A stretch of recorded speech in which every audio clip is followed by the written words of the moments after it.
FC.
I need to make myself very clear. If we uplink now, Skynet will be in control of your military. But you'll be in control of Skynet, right? That is correct, sir. Skynet.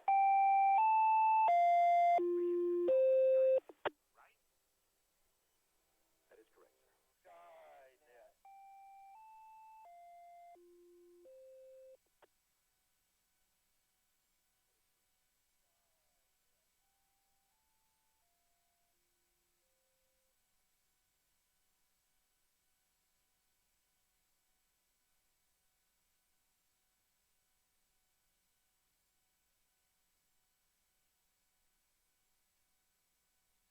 And does anyone need to use the repeater before we begin tonight's Skynet? And does anyone need to use the repeater before we begin tonight's Skynet?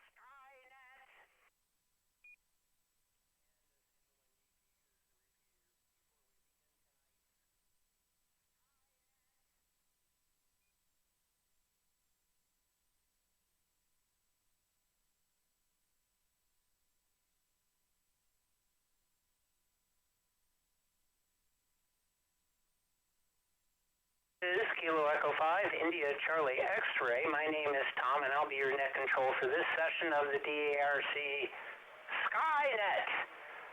Skynet is a weekly net called every Saturday night at 9 p.m. concerning the subject of astronomy. Our purpose is to help amateurs become more familiar with the nighttime and daytime sky astronomy and space in general. This net is open to all amateurs interested in this topic, and we encourage your participation, comments, and suggestions for this net. Stations with priority or emergency traffic may enter the net at any time by using the pro sign break very enthusiastically, and your call sign.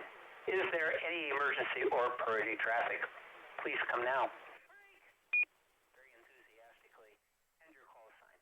Is there any emergency or priority traffic? Please come now.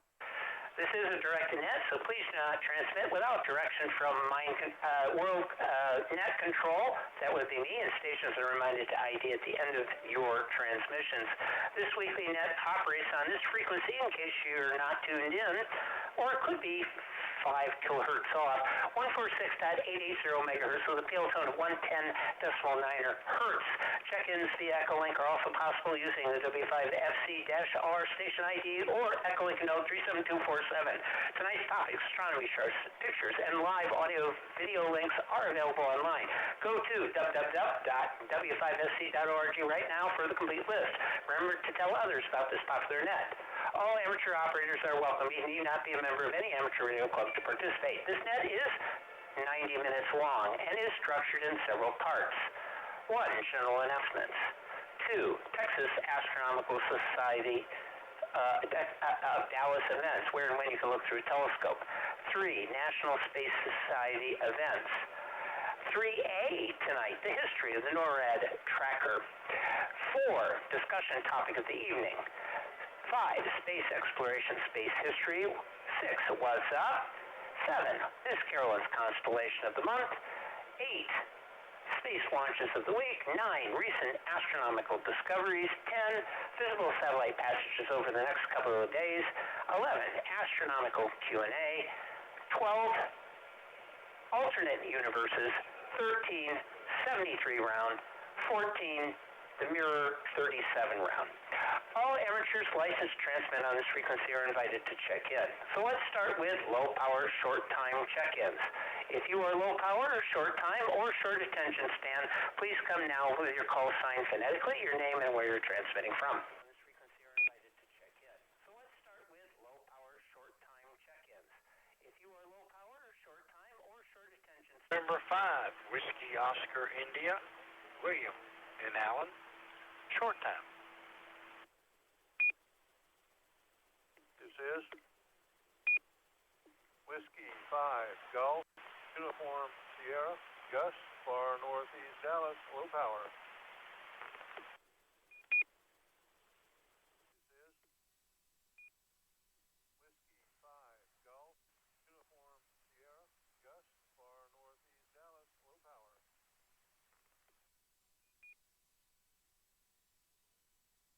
I have N5WOI, William and Allen, short time. I got W5GUS, Gus, northeast Dallas, low power. Do I have any additional low power short time? Please come now. N5WOI, William and Allen, short time. I got W5GUS, Gus, northeast Dallas, low power. Do I have any additional low power short time? Please come now.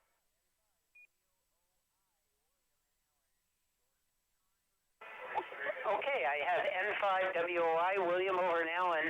Your short time, you got anything you want to share with us this evening? Go ahead, William. Okay, I have N5WOI, William. 5WI here. Good evening, and I just hope everyone has a very Merry Christmas and a Happy New Year and safe. And that's all I got. N5WI, back to the net. I just hope everyone has a very Merry Christmas and a Happy New Year and safe. And that's all I got. N5WI, back to the net. All right, thank you, William. And this is KE5ICX. I'll take general check-ins now. If you'd like to join us this evening, please come now with your call sign, name, and where you're transmitting from. Kilo 5 Golf Lima Delta, Randy Rowlett. November 5 Bravo Bravo, Bill in Irving.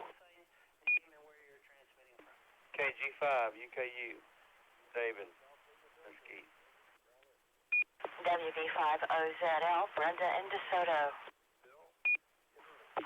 Kilo Alpha 6 Echo Tango Sierra, Phil, Mesquite. Kilo Golf 5 Papa, Mike and Richardson.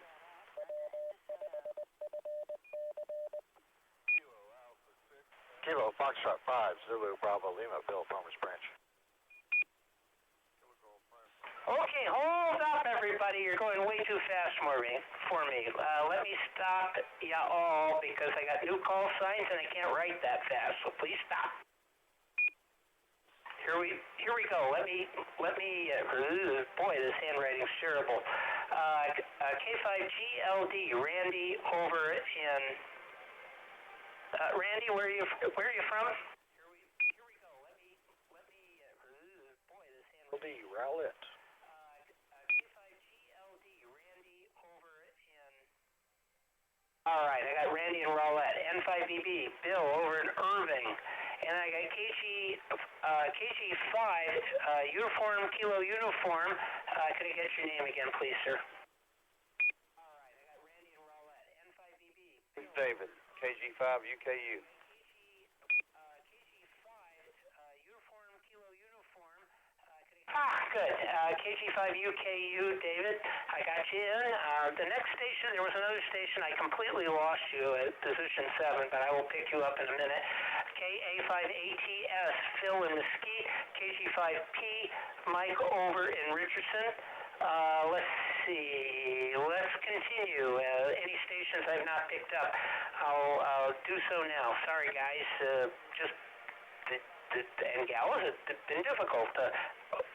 Next station, please. WB5OZL, Brenda and DeSoto. Do so now. Sorry, guys. And gals, it's been difficult. Next station, please. WB5OZL. Kilo Charlie 3, Charlie Delta Uniform, Westmoreland County, New Florence, Pennsylvania.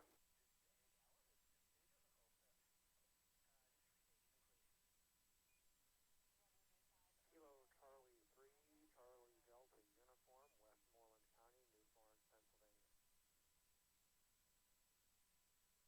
Okay, I had a station in Pennsylvania over, I think, on Echo Link. Would you try one more time? I missed you. I'll see if I can follow you. Could be Timothy, KC5CDU. Try one more time. Okay, I had a station in Pennsylvania over, I think, on Echo Link. Would you try one more time? I missed you. I'll see if Kilo Charlie 3, Charlie Delta Uniform, transmitting out of Westmoreland County, New Florence, Pennsylvania. Kilo Charlie 3, Charlie Delta Uniform, transmitting out of Westmoreland County, New Florence, Pennsylvania.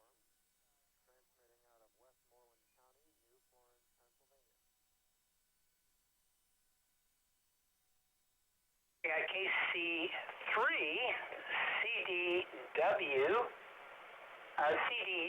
CDU, sorry about that, KC3, CDU, Tim out of New Lawrence, Pennsylvania. I'll take additional check-ins. If you'd like to join us this evening, please come now with your call sign, name, where you're transmitting from. Sorry about that. November 5, off the Foxtrot, Clay in Mesquite. I'll take additional check-ins. If you'd like to join us this evening, please come now with your call sign, name, where you're transmitting from. Kilo Foxtrot 5, Juliet Hotel Alpha, Chaz in Mesquite.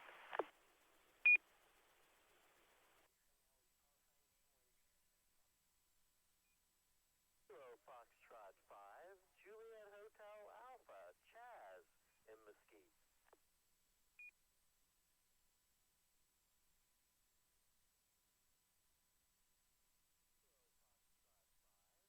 All right, I have now N50F, that's Clay over in Mesquite, and then Chaz is neighbor, KF5JJ.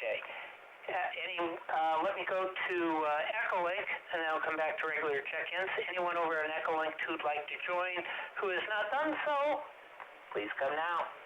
KF5JJ. Let me go to Echo Link, and then I'll come back to regular check-ins. Anyone over on Echo Link? Kilo Golf 5, Bravo Zulu, Whiskey J, now Weatherford.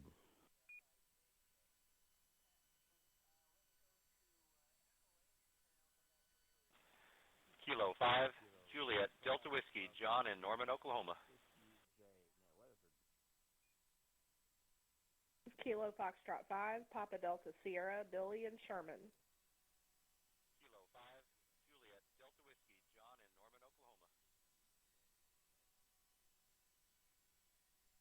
Kilo Foxtrot 5, Papa Delta Sierra, Billy and Sherman.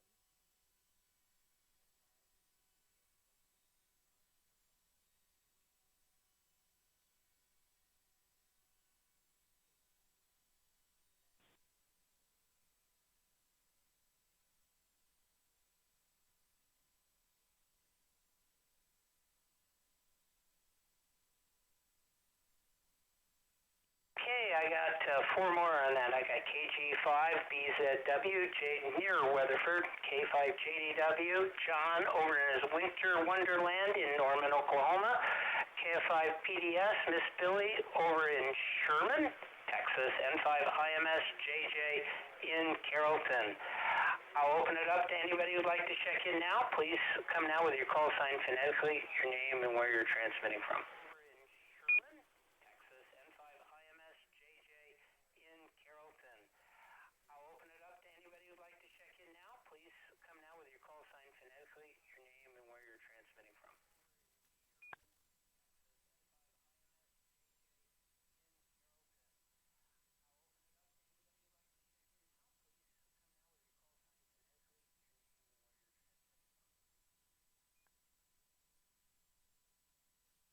All right, there was one station with no audio. I think it was on Echolink because I got the Roger beep from Echolink.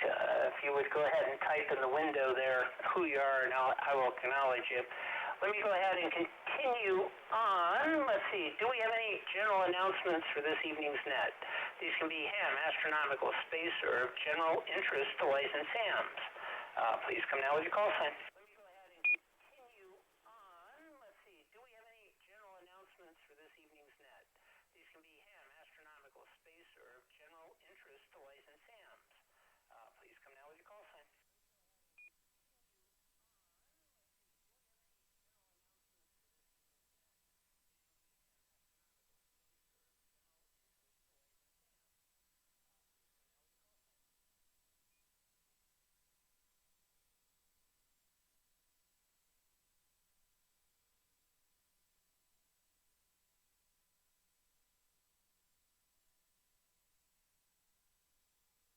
All right, hearing none, let me go ahead and give the usual announcements here, very quick, just a few. Don't forget, AMSAT, the Amateur Radio Satellite Group, has 2 nets available for Dallas residents on Tuesday evenings at 8 p.m. You need Echolink installed or registered or live in Houston.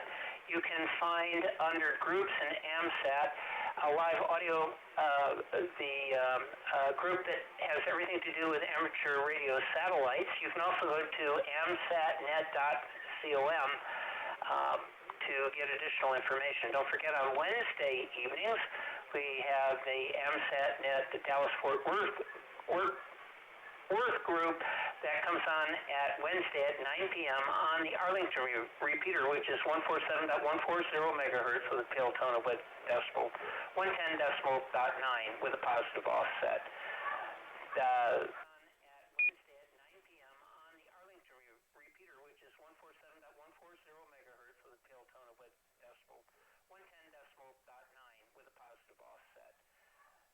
Also, we have on the RC nets on Monday nights. The first week is Ham Fixin's net. This set starts at 7 p.m. The second week is MCOM 101, an agnostic group, non-denominational, well, maybe not agnostic, but non-denominational group about amateur radio. Emergency communications, that's the second week at 7 p.m. on this repeater. The third week is Ham Fixin's net, a second helping of discussions about cooking. And then the fourth week is GeekNet, which is this next Monday evening.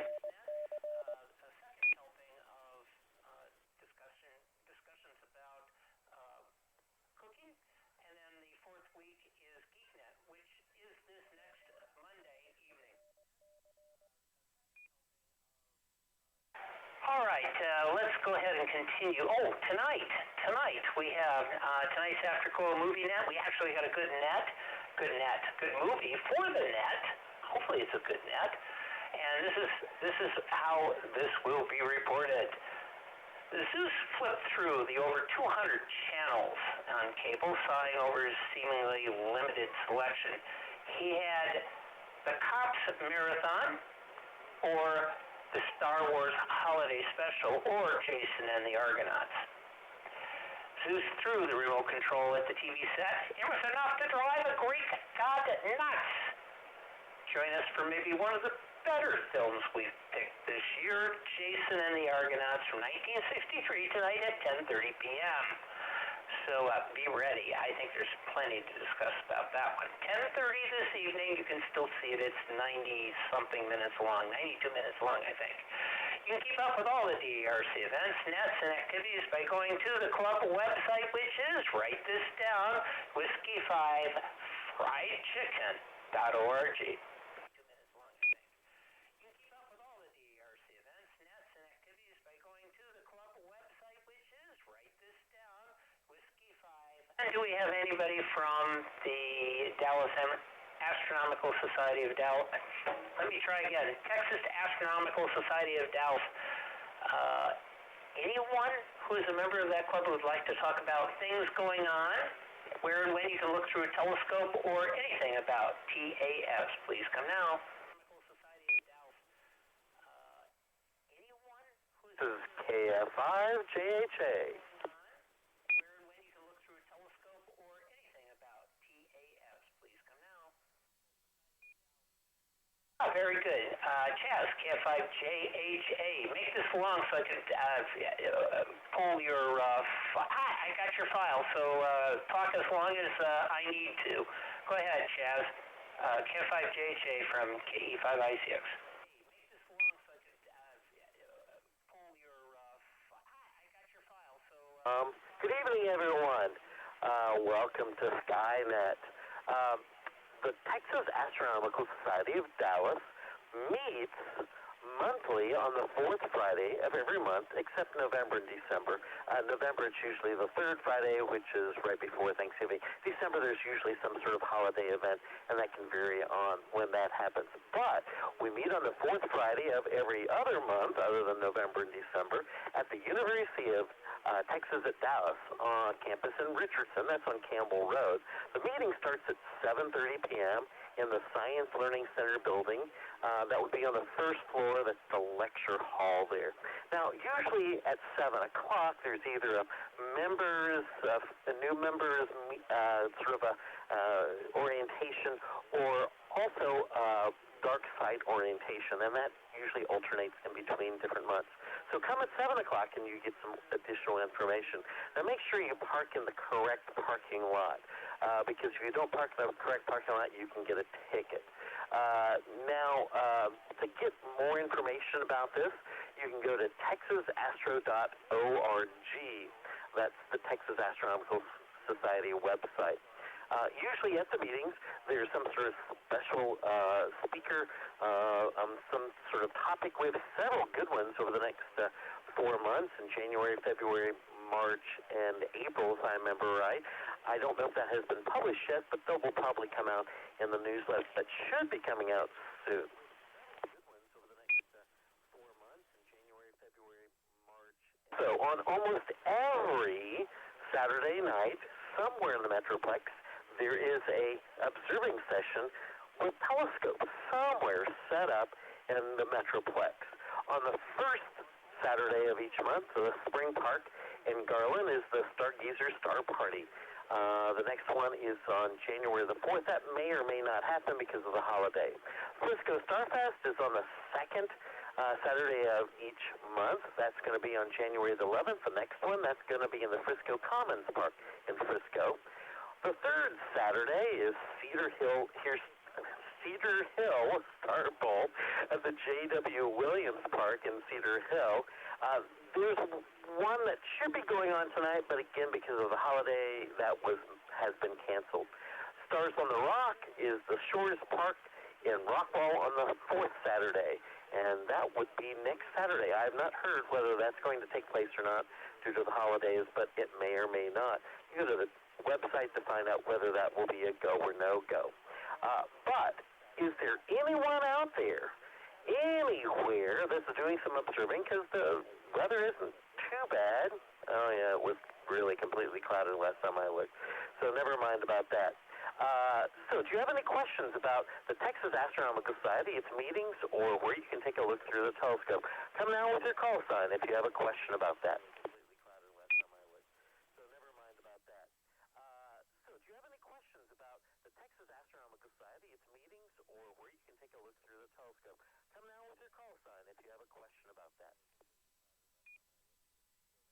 Okay. All right. Well, I guess I'm through with this. I hope I gave you enough time, Tom. This is KF5 JHA, back to net control. Thanks, Tom. Okay. All right.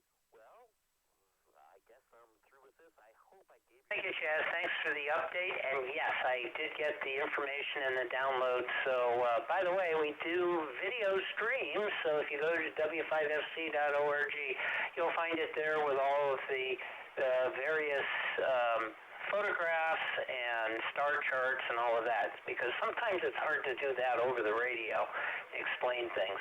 So, yeah, I got the download, and I'm ready for your segment when Was Up comes up. So next we have the National Space Society events and activities. That would be Bill, N5BB. Bill, what do you have for us this evening from KE5ICX? So next we have the National Space Society... Tom in the net. This is N5BB. The National Space Society of North Texas monthly meeting. The meetings are the second Sunday of every month. So the next meeting will be on Sunday, January the 12th, starting at 3:30 p.m. And the meeting location in January through November is the Spring Creek Barbecue on the southwest corner of Beltline and Highway 183 in Irving. This is short, not very far east of the south entrance of DFW Airport. Corner of Beltline and Highway 183 in Irving.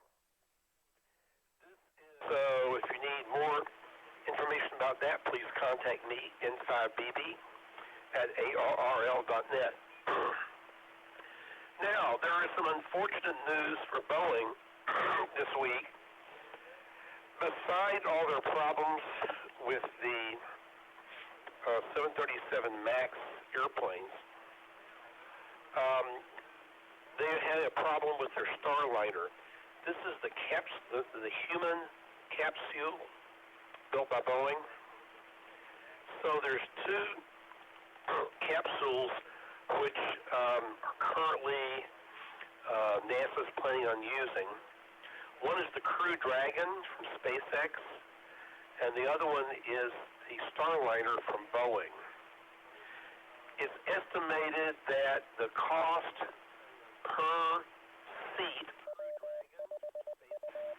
on SpaceX is going to be $55 million to get up to International Space Station, and for Boeing, $90 million per seat.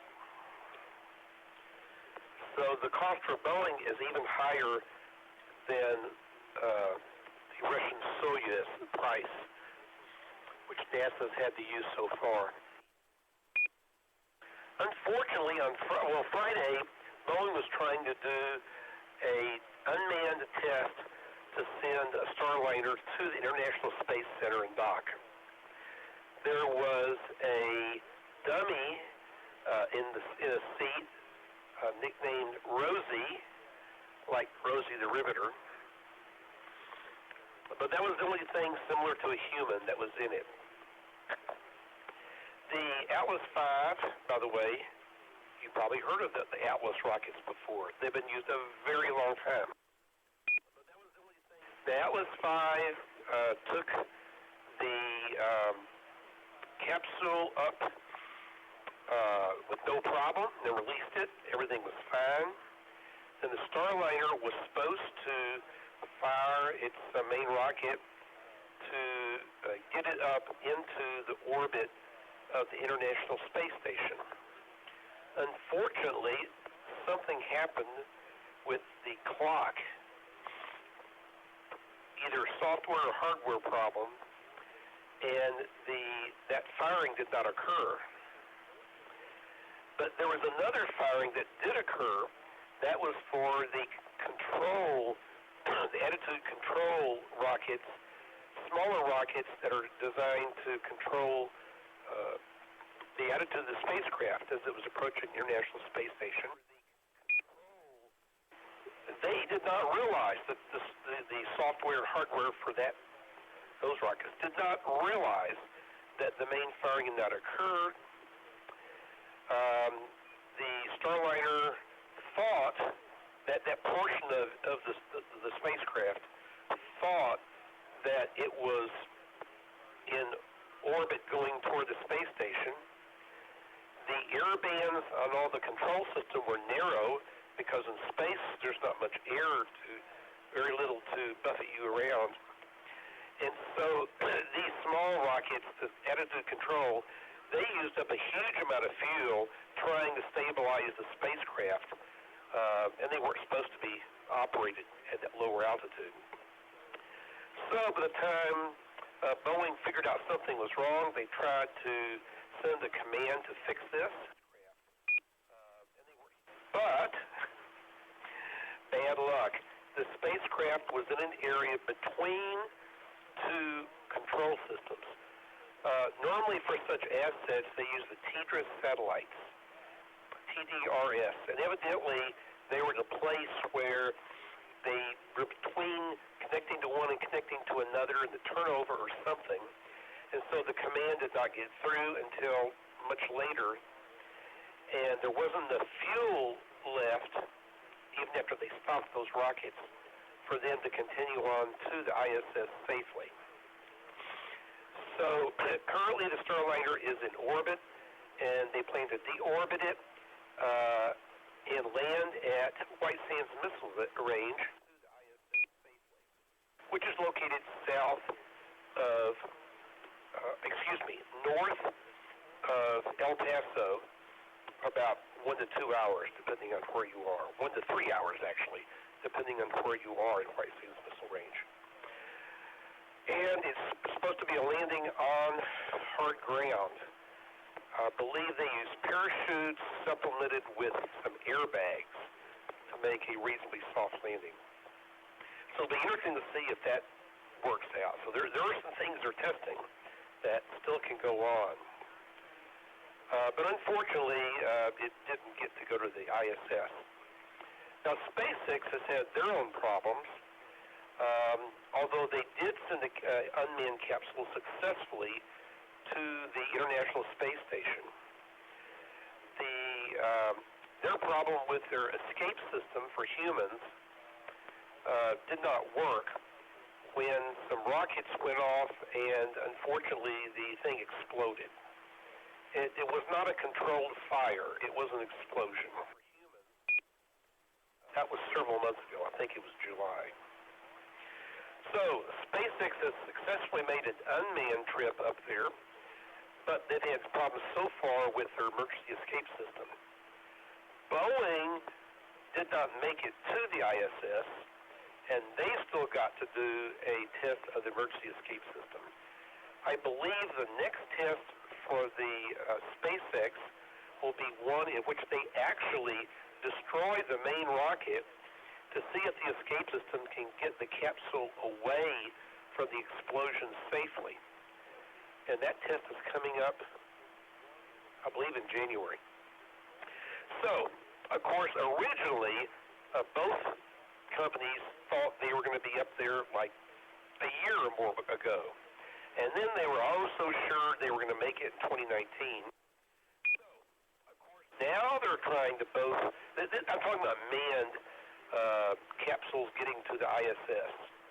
Now they're both trying for the first half of 2020, but I wouldn't bet on either one, considering the fact that space flight is very difficult, especially when it has to handle with human safety. So, there's other news in space, but that's all I got for now. Too much detail. N5BB clear. Difficult, especially when it has to handle with human safety. So, there's other news in space. Thank you, Bill, and this is KE5ICX and Net Control for tonight, Skynet. See, next up, well, let me go ahead and take additional check-ins. Anybody would like to join us before we move on to the next segment, please come with your call sign, phonetically, your name, and where you're transmitting from. is Anybody would like to join us before we move on to the next segment? Phoenix, Arizona on All-Star.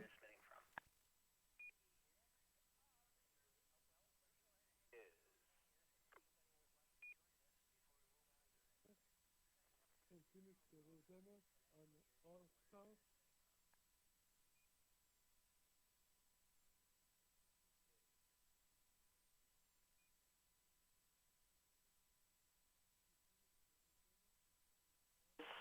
is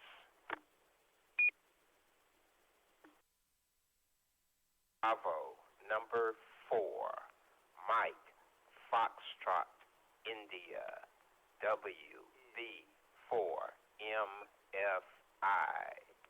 Ted Dallas, low power.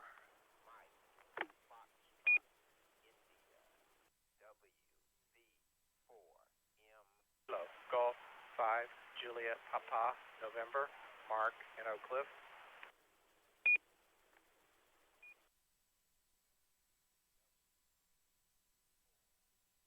Hello, Golf 5, Juliet Papa, November, Mark in Oak Cliff.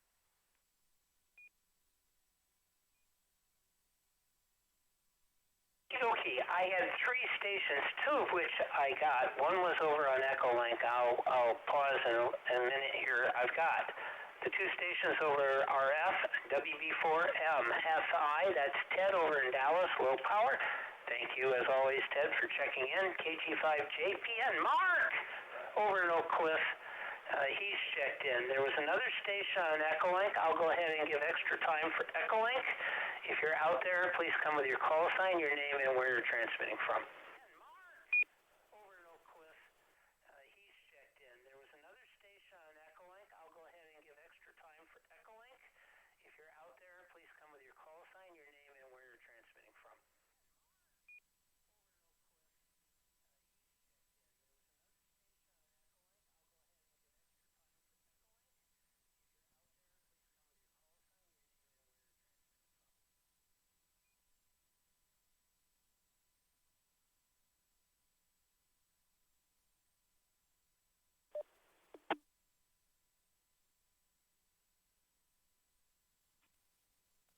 Kilo 7, Juliet, Kilo Alpha, Phoenix, Arizona All-Star.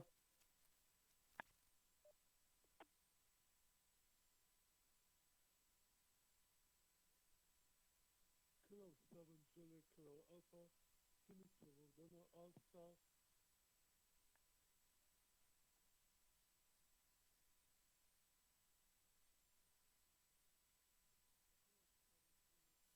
All right, I did get K7JKA, and I understand one of the All-Star links is connected in, so we may get you cut off. But I do have K7JKA checked in. Okay, next up is Miss Billy, KF5PDS. You have something on the history of the NORAD sat tracker this evening. Please go ahead with your contribution. Thanks for doing so this evening from KE5ICX. KF5PDS, you have something on the history of the NORAD sat tracker. Well, thank you, Tom, and good evening to all on Skynet. Yeah, this is a fun article that's on npr.org. It was first heard on Morning Edition on December 19th, 2014. Episode entitled NORAD Santa Tracker began with a typo and a good sport. So for this edition of Morning Edition, they had the children of Colonel Harry Shoup, Terry Van Kuren, Rick Shoup, and Pamela Farrell. They were the children of Colonel Harry Shoup, who was commander of the Continental Air Defense Command. They visited Story Corps in Castle Rock, Colorado, to talk about how their dad helped to create the U.S. military Santa Tracker. So this Christmas Eve, people all over the world will log on to the official Santa Tracker to follow his progress through the U.S. military radar. This all started in 1955 with a misprint in a Colorado Springs newspaper and a call to Colonel Harry Shoup's secret hotline at the Continental Air Defense Command, now known as NORAD. Shoup's children, Terry Van Kuren, 65, Rick Shoup, 59, and Pam Farrell, 70, recently visited StoryCorps to talk about how the tradition began. Terry remembers her dad had 2 phones on his desk, including a red one. Only a 4-star general at the Pentagon and my dad had that number, she says. This was the 50s. This was the Cold War. And he would have been the first one to know if there was an attack on the United States, Rick says. The red phone rang one day in December 1955, and Shoup answered it. And then there was this small voice that just asked, "Is this Santa Claus?" His children remember Shoup as a straight-laced and disciplined, and he was annoyed and upset by the call and thought it was a joke. But then, Terry says, the little voice started crying. And Dad realized that it wasn't a joke, her sister says. So he talked to him, ho-ho-hoed, and asked if he had been a good boy, and, "May I talk to your mother?" And the mother got on and said, "You haven't seen the paper yet. There's a phone number to call Santa. It's in the Sears ad." So Dad looked it up, and there it was, his red phone number. And they had children calling one after another, so he put a couple of airmen on the phones to act like Santa Claus.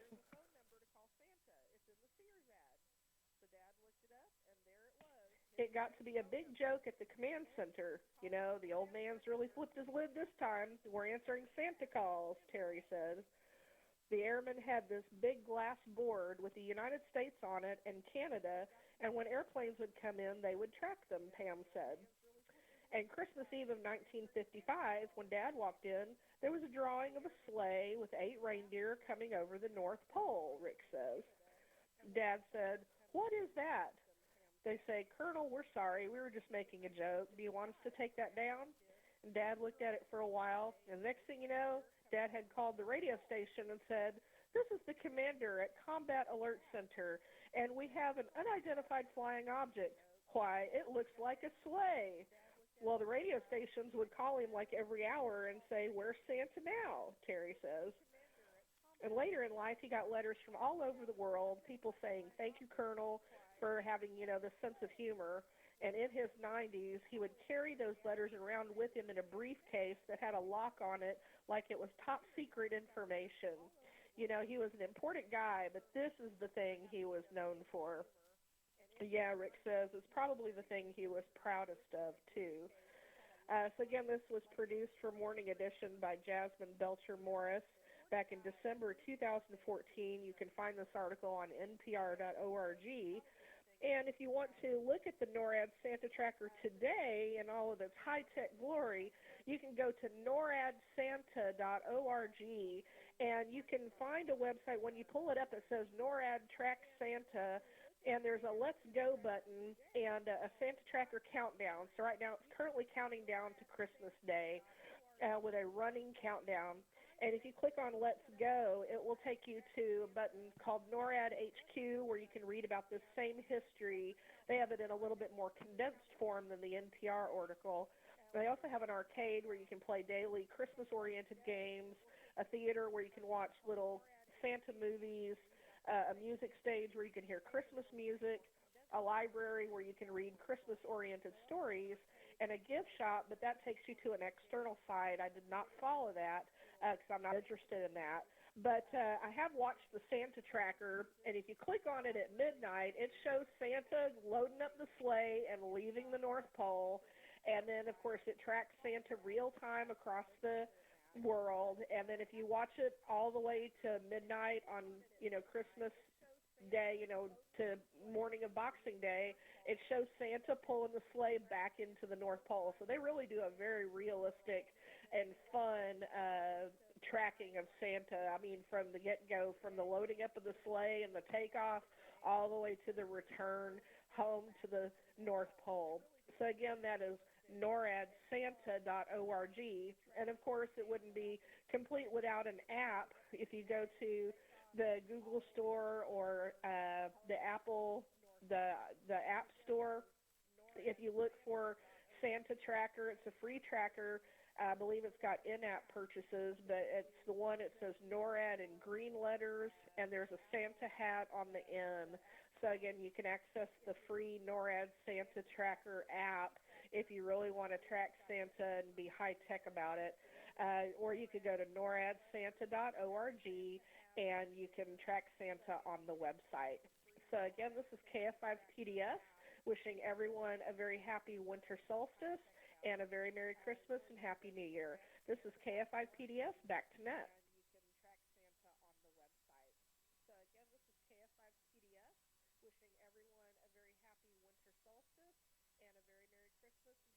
Well, thank you, Miss Billy, and thank you. You do this annually, and always appreciate the information on the NORAD Track Santa and the history of it. Does anyone have any questions? Please come with your call sign. Well, thank you, Miss Billy, and thank you. You do this annually, and always appreciate the information on the NORAD Track Santa and the history of it. Does anyone have any questions? Please come with your call sign.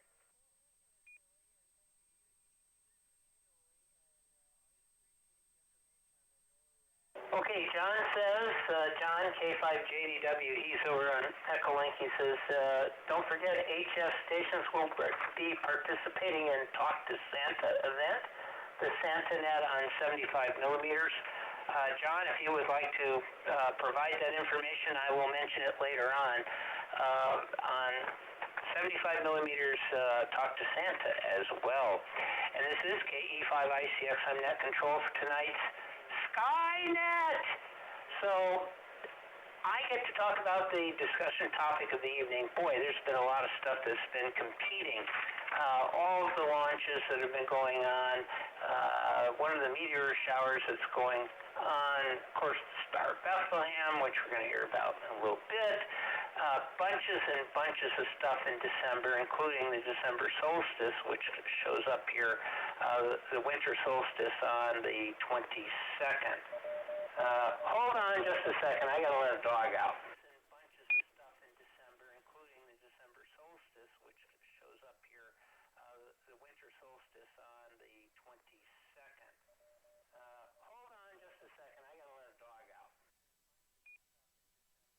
Sorry, it is amateur radio.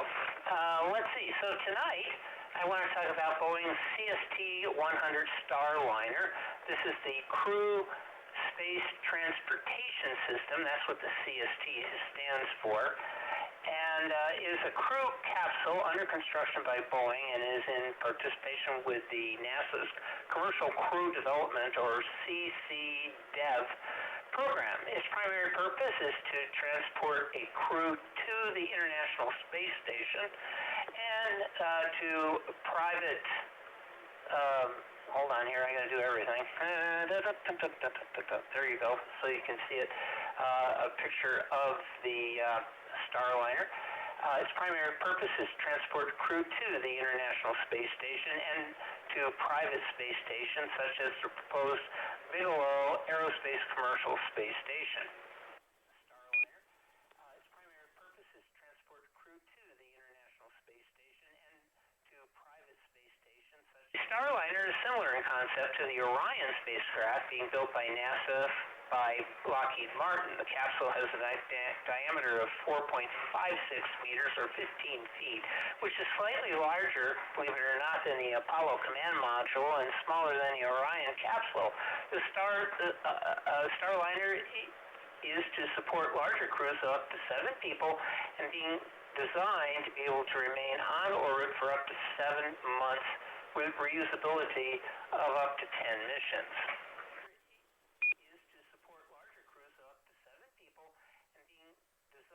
It is designed to be compatible with 4 launch vehicles, the Atlas V, which is what launched the other day, Delta IV, Falcon 9, and the Vulcan. It is the first phase of the CCDEV program. NASA awarded Boeing $18 million in 2010 for preliminary development of the spacecraft. Second phase, Boeing was awarded $93 million contract in 2011 for further spacecraft development, and in 2012, NASA announced an award of $460 million to Boeing to complete work on the CST-100 under the Commercial Crew Integrated Capability Program, or CICAP. On September 16, 2014, NASA selected the CST-100 along with SpaceX Crew Capability Program Dragon for the Commercial Crew Transportation Capability Program with an award of $4.2 billion. On July 30th, 2019, NASA had no specific dates for the commercial crew launches, seeing that this was under review pending leadership change. Award of $4.2 billion on July 30th, 2019, NASA had no specific dates for the commercial crew. Starliner's uncrewed maiden flight launched with the Atlas V N-22 on December 10th, 2019 from SLC 41 at Cape Canaveral. That's right across from Cape Kennedy, by the way. During the test, the Starliner experienced an anomaly that precluded a docking with the International Space Station. The design draws upon Boeing's experience with NASA's Apollo space shuttle and ISS programs, as well as the Orbital Express project sponsored by the Department of Defense. The CST-100 has no Orion heritage, but it is sometimes confused with the earlier and similar Orion-derived Orion Light proposal that Bigelow Aerospace was reportedly working on with technical assistance from Lockheed Martin. It will use the NASA's docking system for docking and use the Boeing lightweight ablator for its heat shield. The Starliner solar cells will provide more than 2,900 watts of electricity and will be placed on top of the micrometeorite debris shield located at the bottom of the spacecraft's service module.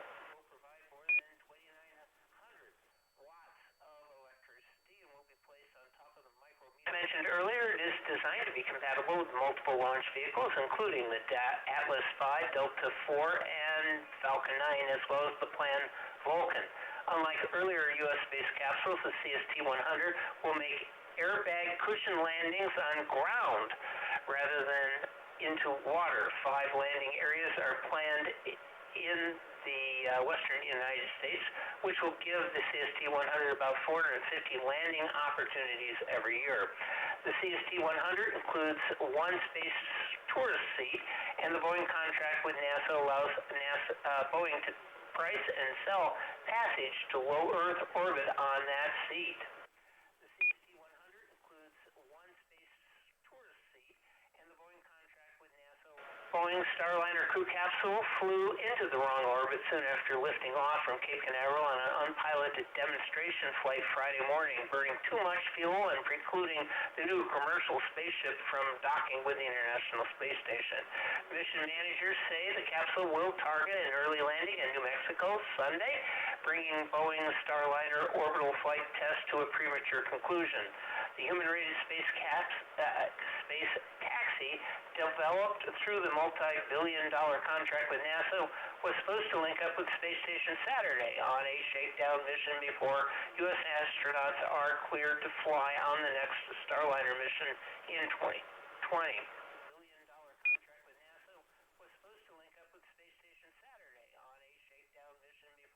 But the Starliner could not complete an automated orbit insertion maneuver a half hour after launch from Cape Canaveral due to a timing error on the spacecraft. NASA and Boeing officials said a brief interruption in communication with the capsule through NASA's network of tracking and data relay satellites, or TDRS, as Bill mentioned earlier, derailed an attempt by Mission Control to override Starliner's autopilot and command the burn from the ground. The ship's failure to dock with Space Station will leave some of the mission's critical objectives unaccomplished, dealing with a setback to NASA's goal to resume landing astronauts from U.S. soil for the first time since retirement of the Space Shuttle in 2011.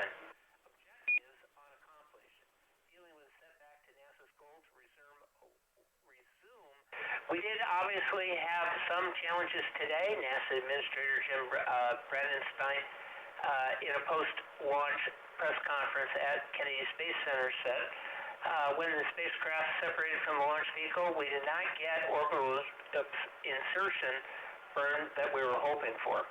The Starliner later performed a maneuver to reach a stable but unplanned orbit that will allow the capsule to safely circle the Earth until the ship's next available landing opportunity, which is Sunday at White Sands Space Harbor in New Mexico.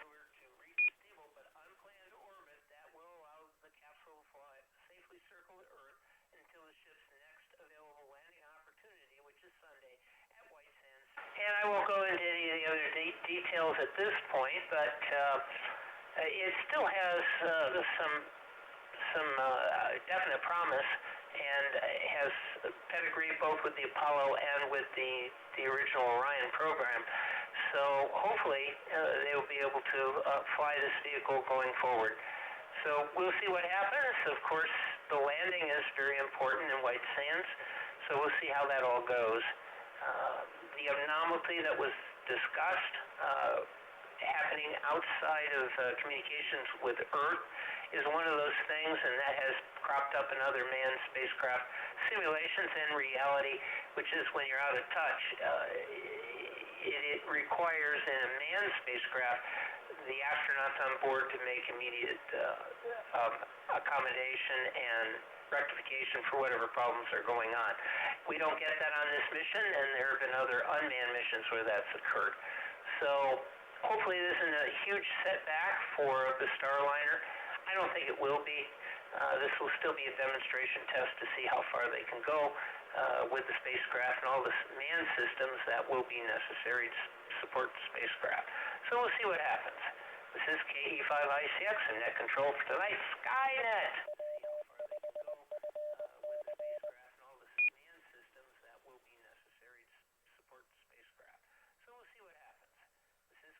Does anyone have any comments about the Starliner spacecraft or the malfunction that occurred, I think it was day before yesterday? Please come with your call sign. Does anyone have any comments about the Starliner spacecraft or the malfunction that occurred, I think it was day before yesterday? Please come with your call sign. Do I have additional check-ins this evening? Please come with your call sign, name, and where you're transmitting from.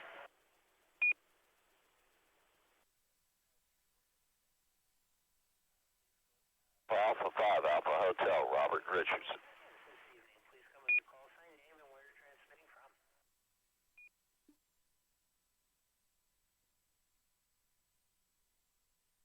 Alpha 5, Alpha Hotel, Robert Richards.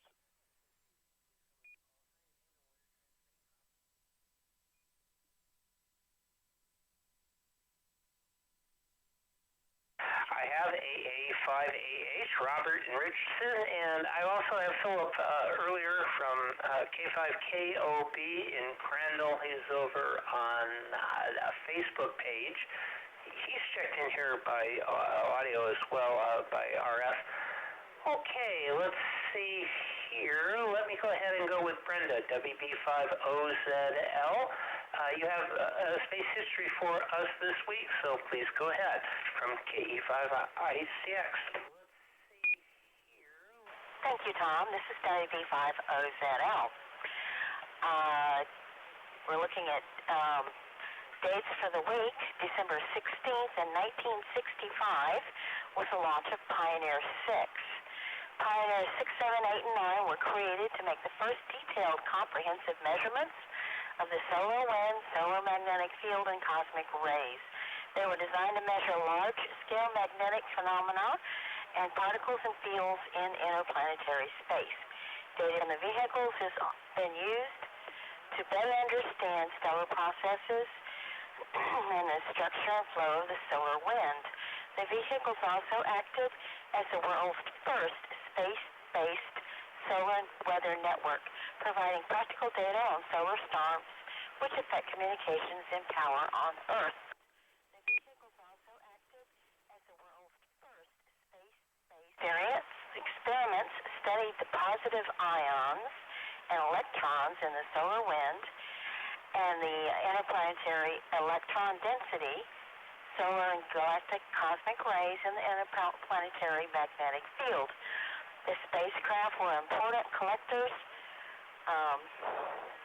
heliophysics, I think they mean of, heliophysics and space weather data. In conjunction with other spacecraft, these, for the first time, enable spaceborne observations to be combined with terrestrial observations on the ground and from sounding balloons. Pioneer 9 in early August 72 recorded significant observations of one of the most potent solar storms ever recorded and the most hazardous to human spaceflight during the space age. Pioneer 9 in early December 17th, 1903. The Wright brothers' first successful powered flight. It went 120 feet and lasted 12 seconds. Thus began this incredible journey of aviation in space. Orville lived until 1948 and saw jet-propelled aircraft and rockets. His last flight was in 1944 on a Lockheed Constellation with Howard Hughes. That's for you, Tom. I know how much you love Connie's. His last flight was in December 19th, 1960. Mercury Redstand 1A, MR-1A, was launched on December 19th, 1960 from LC-5 at Cape Canaveral, Florida. The mission objectives of this unmanned suborbital flight were to qualify the spacecraft for space flight and qualify the system for an upcoming primate suborbital flight. The spacecraft tested its instrumentation, posigrade rockets, retro rockets, and recovery system. The mission was completely successful. December 21st, 1968, and that's today, Apollo 8 was the first crewed spacecraft to leave low Earth orbit and the first to reach the moon, orbit it, and return. Its 3 astronaut crew, Frank Borman, James Lovell, and William Anders, were the first humans to fly to the moon to witness and photograph an Earthrise and to escape the gravity of a celestial body. It was the second crewed spaceflight mission flown in the United States Apollo space program after Apollo 7, which stayed in Earth orbit.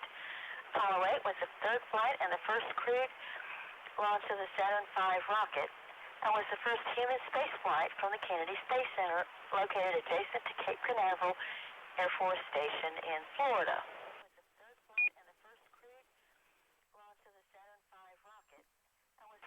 December 16th, 1857 was the birth date of Edward Emerson Barnard, or E.E. Barnard. He was an American astronomer commonly known as I said, E.E. Barnard, and was recognized as a gifted observational astronomer. He's best known for his discovery of the high proper motion of Barnard's star in 1916, which is named in his honor. As I said, E.E. Barnard, and was recognized as a gifted observational astronomer. He's best known for his discovery of the high proper motion of Barnard's star. The Global Space Astronomy Astrometry mission. Gaia will make the largest, most precise, three-dimensional map of our galaxy by surveying more than 1,000 million stars. Gaia will monitor each of its target stars about 70 times over a 5-year period. It will precisely chart their positions, distances, movements, and changes in brightness. It is expected to discover hundreds of thousands of new celestial objects. Well, I lost my place. I just hit the down arrow and it just totally went away. I apologize.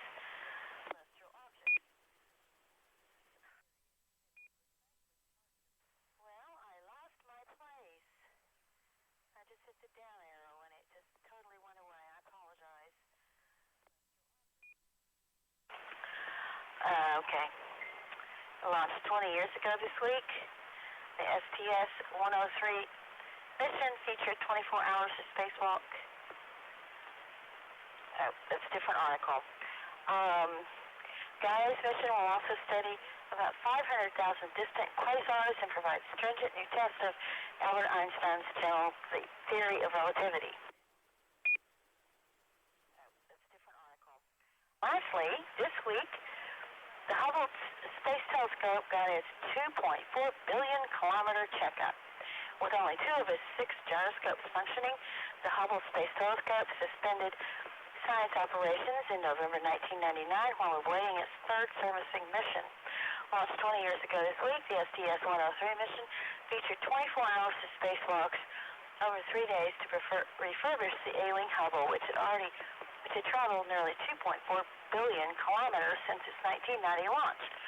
In addition to replacing all 6 of Hubble's gyroscopes, The crew of Discovery installed an advanced computer that was 20 times faster and had 6 times more memory than its predecessor. Other enhancements included a new fine-grained sensor, new insulation, and a new solid-state data recorder to replace the old reel-to-reel one. Think about that, reel-to-reel. The refurbished Hubble is seen here after it was deployed. That's all I got. This is WV Follows It Out. Recorder to replace the old reel-to-reel one. Think about that, reel-to-reel. The refurbished... All right, thank you, Brenda. And this is KE5I6 and net control for tonight. Skynet! Let's see. Do we have additional check-ins? Please come now with your call sign name where you're transmitting from. All right, thank you, Brenda. And this is KE5I6 and net control for tonight. Skynet! Let's see. Do we have additional check-ins? Please come now with your call sign name. Crap.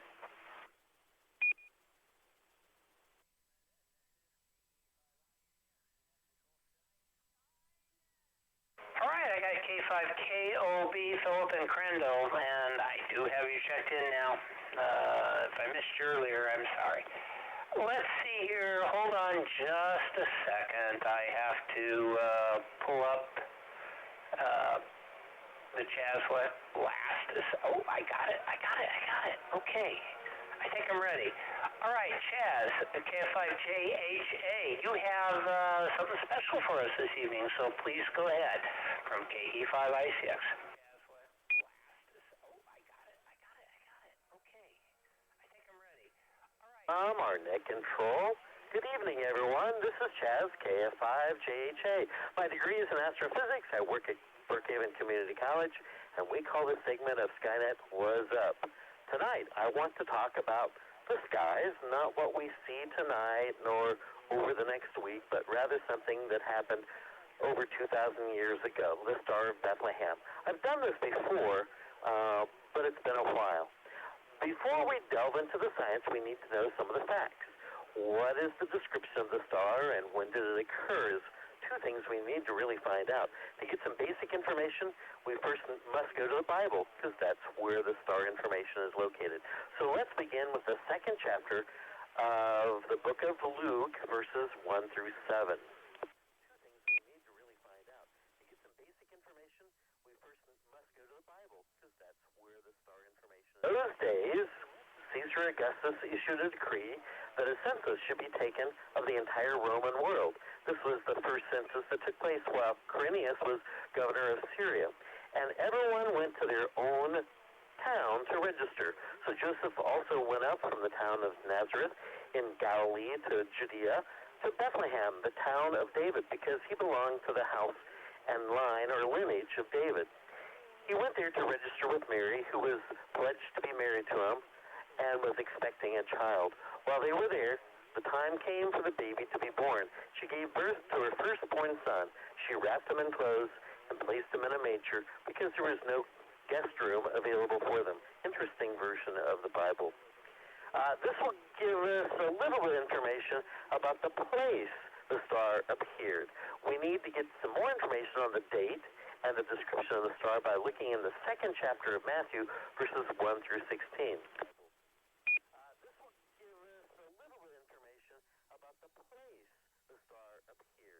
Jesus was born in Bethlehem in Judea during the time of King Herod.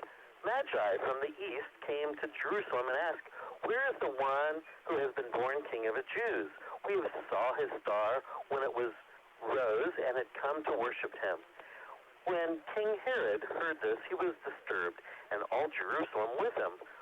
When he had called together all the people's chief priests and teachers of the law, he asked them where the Messiah was born. "In Bethlehem, in Judea," they replied, "for this is what the prophet has written. But you, Bethlehem, in the land of Judah, are by no means the least of the rulers of Judah, for out of you will come a ruler who will shepherd my people Israel." In Judea, they replied, "for this is what the prophet has written. But you, Bethlehem, in the land of..." Herod called the Magi secretly and found out from them exact time the star had appeared. He sent them to Bethlehem and said, "Go and search carefully for the child. As soon as you find him, report to me so that I too may go and worship him." After they heard the king, they went on their way, and the star which they had seen at rose went ahead of them until it stopped over the place where the child was. When they saw the star, they were overjoyed. On coming into the house, they saw the child with his mother Mary, and they bowed down and worshipped him. They opened their treasures and presented to him gifts of gold, frankincense, and myrrh. And having been warned in a dream not to go back to Herod, they returned to their country by another route.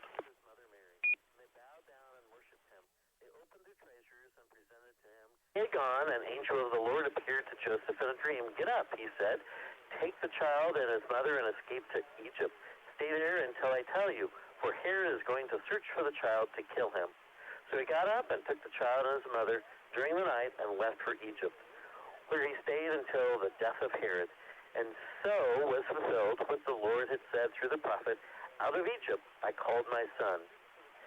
When Herod realized that he had been outwitted by the Magi, he was furious, and he gave orders to kill all the boys in Jerusalem and its vicinities who were 2 years old and under, in accordance with the time he had learned from the Magi. This is KF5 JHA, and this is Skynet.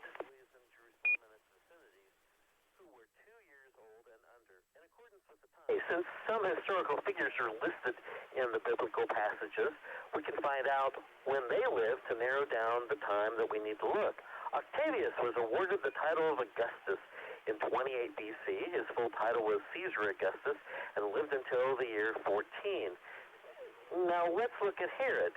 Herod is a title, and it is generally agreed that Herod in this part of the Bible refers to Herod the Great. The Jewish historian Flavius Josephus wrote 2 entire scrolls on Herod the Great. Many Josephus manuscripts place the death of Herod the Great at around 4 BC. And our famous astronomer Kepler, when he had refined the motion of the planets, decided to try to find the Star of Bethlehem by looking back and seeing what might fit. And he wrote 2 books on that topic. Kepler looked for the years 7 to 4 BC, but couldn't find the star. What we now understand is that the earliest manuscripts of Josephus actually dated Herod's death around 1 BC, not 4 BC. There may have been a copying error in the later manuscripts. So this gives us another 3 years in which to look for the star. Herod the Great probably killed only a handful of baby boys 2 years and younger around Bethlehem, since the area was sparsely populated. That would make Jesus being born between 3 and 1 BC. Now that we've narrowed down when the star appeared, let's figure out what it was.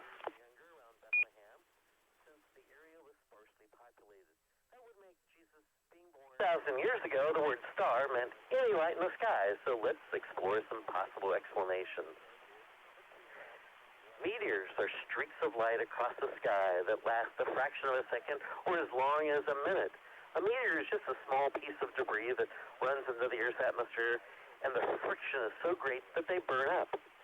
A very bright meteor, called a bolide, can be very impressive. I've seen a number of bolides during my observing sessions, but the Star of Bethlehem was a much longer-lasting thing. What about a meteor shower or a meteor storm? Meteor storms are frightening and usually considered as an evil sign rather than good. So we'll rule that out.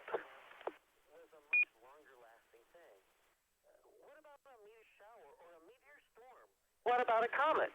Comets are dirty snowballs that, when they get close to the sun, form a tail of material from their melted ices.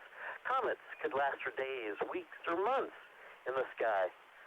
But they were also considered signs of a bad omen. Also, the Chinese were very good sky watchers, and record keepers did not record a comet during the years of 3 to 1 BC. So, I guess we'll rule that out.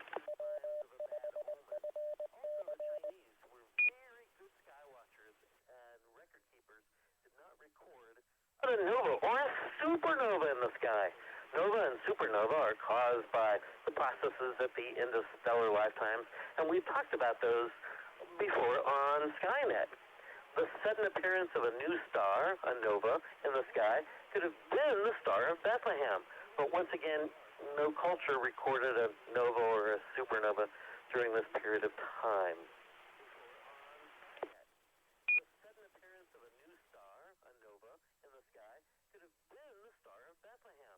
But once again, this is KF5, JHA, and this is Skynet. There are wandering stars in the sky. We call them planets. A regular talk about this dance of planets across the sky, I talk about on a regular basis on Skynet.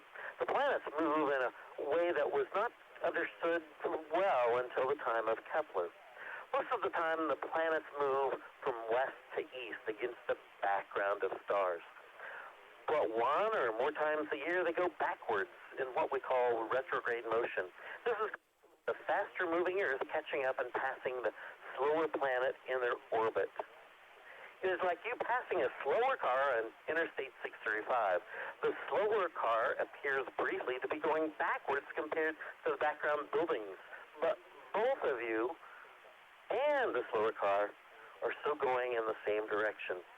This is why the planet appears to stop and change directions.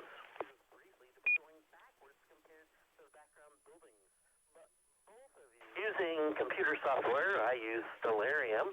I went back to August 12th, 2 BC. In the software, you can use a negative on the year to indicate the BCU.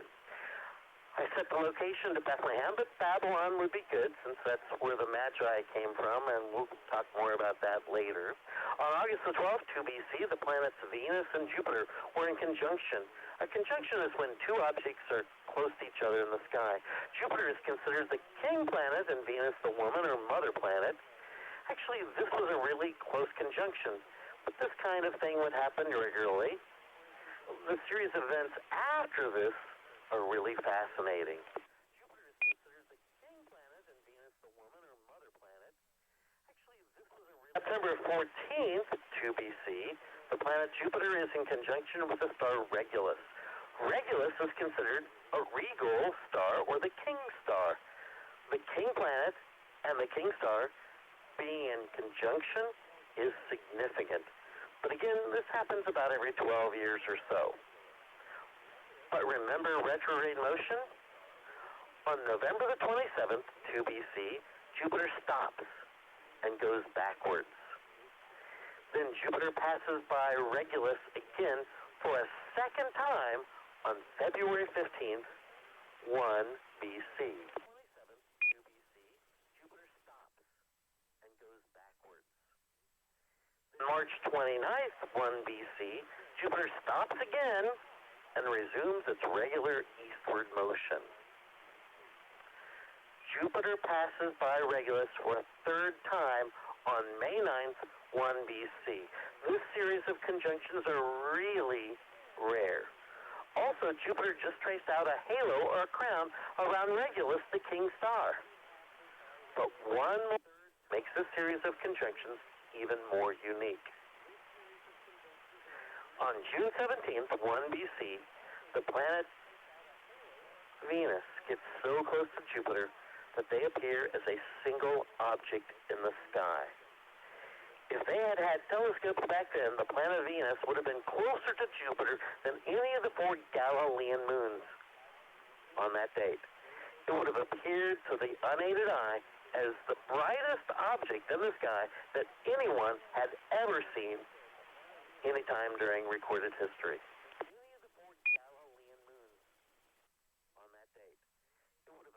What I've not told you about this series of conjunctions is it took place in Leo the lion, the symbol of Judah, I should say. So, as an astronomer, this all sounds like astrology, but let me propose an idea.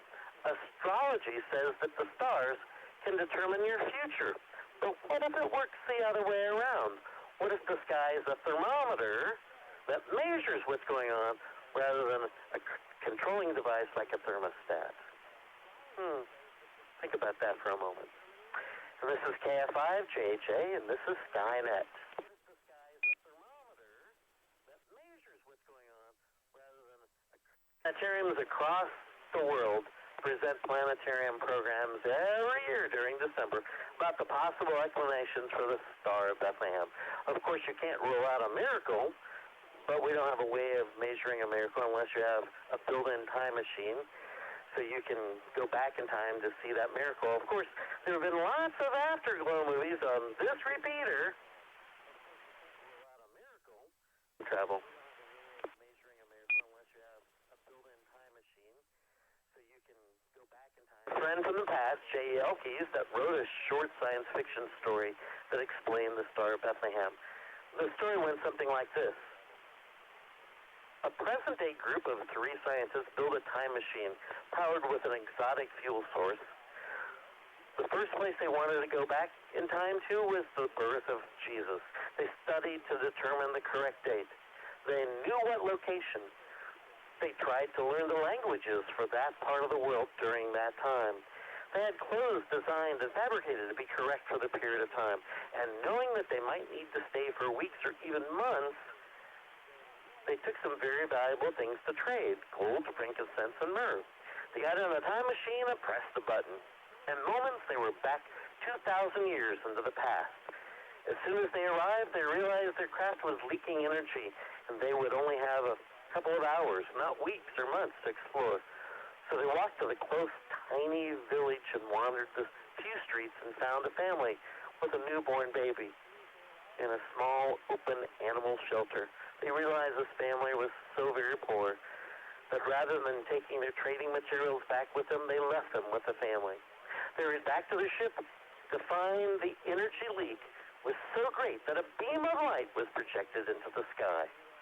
They very barely made it back to their time frame before the energy gave out. It would be a long time before they could try this adventure again. So great that a beam like this story.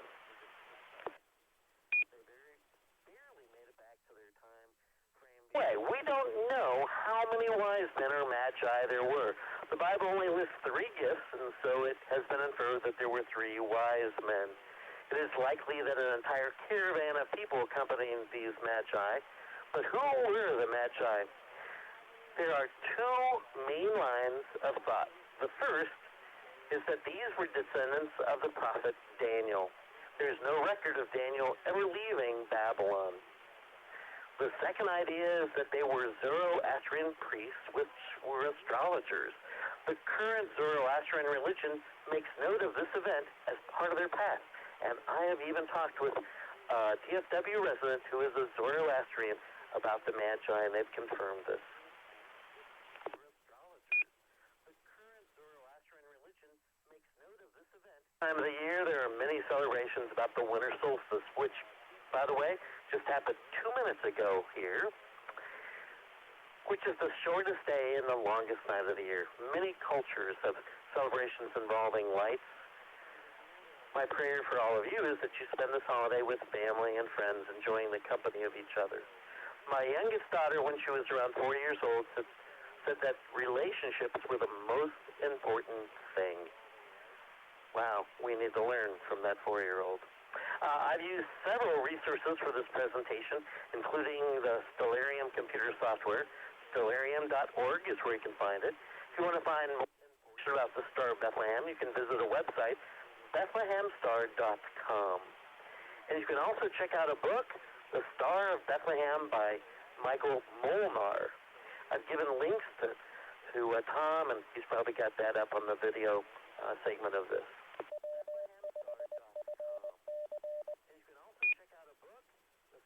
Well, I was right. It took me about 17 minutes to do this. Until next time, keep looking up so you know what's up.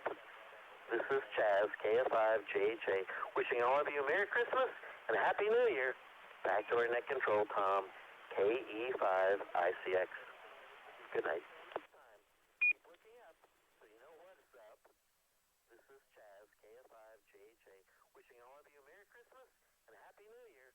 Back to our net control. Thank you, Chaz, and this is KE5ICX net control for tonight's Skynet. That was really interesting. Thanks so much for bringing it to tonight's net. So, let's see. Let me go ahead and ask for additional check-ins this evening. Please come up with your call sign name and where you're transmitting from before we go to the next section. For bringing it to tonight's net. So, let's see. Let me go ahead and ask for additional check-ins this evening. Please come up with your call sign name and where you're transmitting from before we go to the next section. Victoria, however you like it.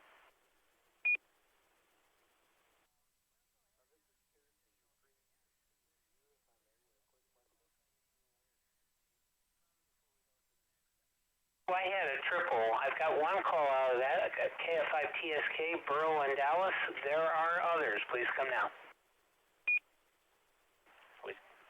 Whiskey Tango 9 Victor. Well, I had a triple. I've got one call out of that. I've got KF5TSK, Burrow, and Dallas. There are Kilo Charlie 3, Charlie Delta uniform with a quick question before the next part of the net begins. Tango 9 Victor.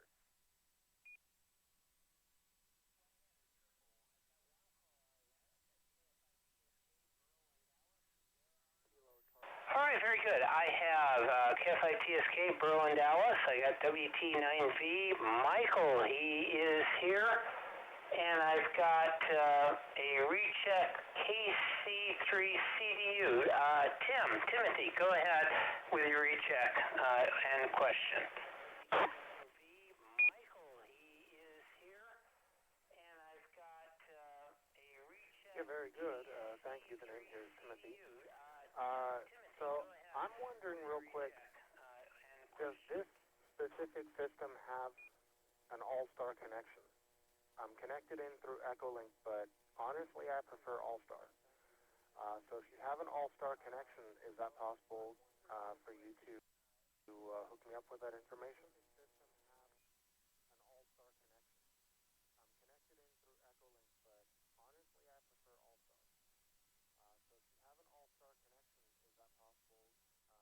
Well, Timothy, I will go ahead and answer that question. I don't have an answer. Actually, I host the Echolink connection here, and I'm getting additional information through the server that says that we have an all-star link, which is you.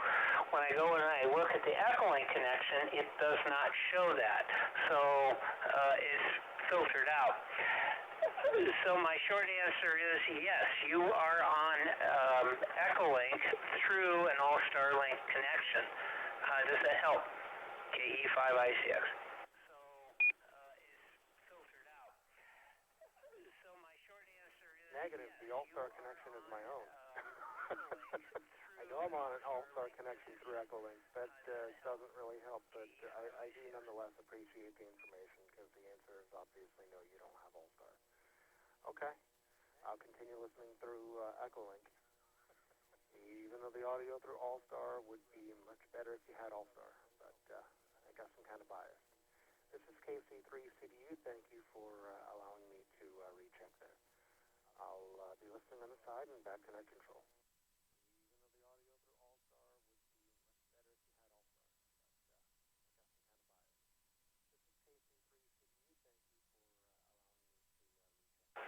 Okie dokie. Well, I will tell you this. I do not have a prejudice against All-Star Link. I think it is the bee's knees, and I like it a lot. I do have an All-Star Link node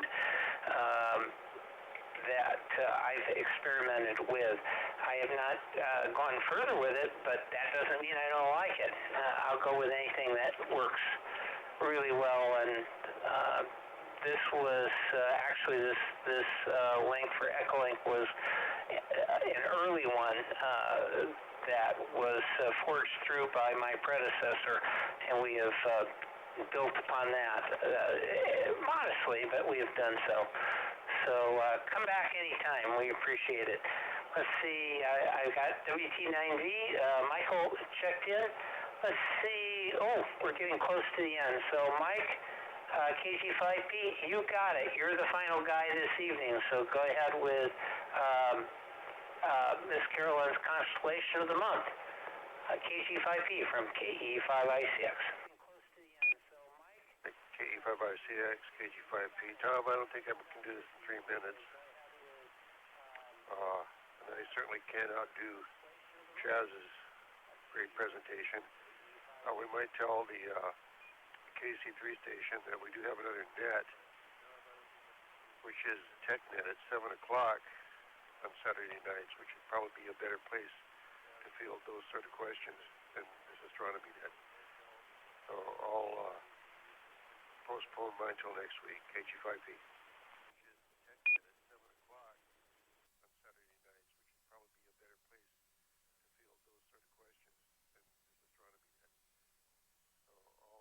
Okay, Mike, well, that's fine.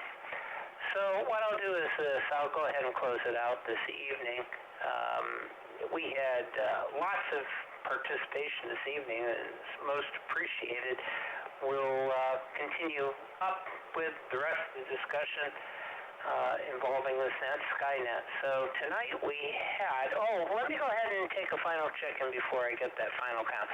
Anybody else listening who would like to join us this evening, please come now with your call sign, your name, and where you're transmitting from. Hello, India 5, Charlie Papa. Name is Tim, and I'm in the Bedford, Euless area, listening in. Please come now with your call sign, your name, and where you're transmitting from. Hello, India 5, Charlie Papa. Name is Tim, and I'm in the Bedford, Euless area, listening in.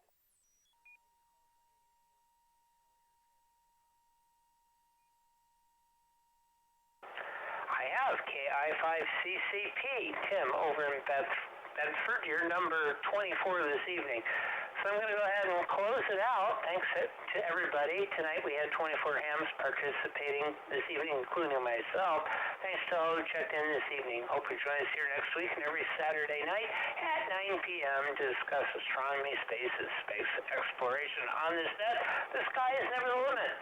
We are always looking for net control stations for this and all the other DARC nets. If you'd like to try your hand at this, we would appreciate it. Contact any of the net controls by sending an email to nets@w5fc.org. You can follow topics and discussion about this net and astronomy in general on Facebook and Twitter, as well as our audio and video streams, video archives, and other useful internet resources by going to w5fc.org at the conclusion of this net. Until next Saturday night, this is Kilo Echo 5, India Charlie X-Ray. Tom and I will be closing the net at 22:29 local time and returning the repeater to normal amateur use. 7-3, everybody, and enjoy the evening discovering the universe. And in 5 minutes, we will pick up and discuss Jason and the Argonauts. That will be our movie this evening. See you in 5. This is KE5ICX. I'm clear. The evening discovering the universe. And in 5 minutes, we will pick up and discuss Jason and the Argonauts. That will be our movie this evening. See you in 5. This is KE5ICX. I'm clear.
Well, let's pretend that I've said all the typical start of a net stuff, and let's just get on with things, shall we? Good evening, all. Merry Christmas. This is Michael, WT9V, and this is your Afterglow movie sedate stroll back into the past. Like they told me yesterday while they were wheeling me into the operating room over at the Heart Hospital Baylor here in Plano, please keep your hands and feet inside the car at all times, at least if you want to keep your fingers. As an aside, if you have to end up in the hospital and you have a choice, that place is lovely. The rooms are bigger and better than most of the hotels I've ever been in, and the food's pretty good too. Grilled salmon and roasted vegetables with a fruit cup, if you're wondering. Pictures of room and late lunch plate available upon request. In case you're new and wondering what I'm blathering all about, that's okay. So am I. Let me know if you figure it out. In the meantime, this is the Afterglow Movie Net, wherein every week we gather here around the warm radio finals and talk about a movie that was assigned last week for us to watch. And then we discuss the movie. Usually in 3 sections: plot, characterization, special effects, whatever else, whatever strikes us. So basically it's like a book club, only about movies, usually. Usually in 3 sections: plot, characterization. If you aren't on next week's movie announcement list and you'd like to be, then search for Afterglow Movie, 2 words, on Facebook and sign up. Or if you don't like Facebook, send an email to our glorious leader, KE5ICX@yahoo.com, and Tom will send you, usually funny, little missives and a link to watch every week. Or if you don't like Facebook, send an email to our glorious leader, KE5ICX@yahoo. Tonight's blast from the past is Jason and the Argonauts. It's old. Almost as old as Tom. He's always saying he's old. I've finally given in. From back when they had to chisel the pictures onto stone tablets and flip through them very quickly. 24 tablets a second was a lot of work. Ask Tom. I went on the internet and I found this. From back when they had to chisel the pictures onto stone tablets. And Hellenic mythological hero Jason was famed for his expedition with the Argonauts, as the sailors on their ship, the Argo, were known. In search of the Golden Fleece in Colchis on the Black Sea, one of the popular and enduring legends of Greek mythology. The myth may reflect historical expeditions made by the Nicaeans in the 13th century BCE as they explored lands to the east of the... that's the real Jason and the Argonauts. The movie goes like this. The legendary hero, Greek hero, leads a team of intrepid adventurers in a perilous quest for the legendary Golden Fleece. Jason has been prophesied to take the throne of Thessaly when he saves Peleus from drowning, but does not recognize him as the man who had earlier killed his father. In all fairness, Jason was a baby at the time. Peleus tells Jason to travel to Colchis to find the Golden Fleece. Jason follows his advice and assembles a sailing crew of the finest men in Greece, including Hercules, which was a mistake. Spoilers. They are under the protection of Hera, queen of the gods. Their voyage is replete with battles against all manner of jerkily animated stop-motion monsters.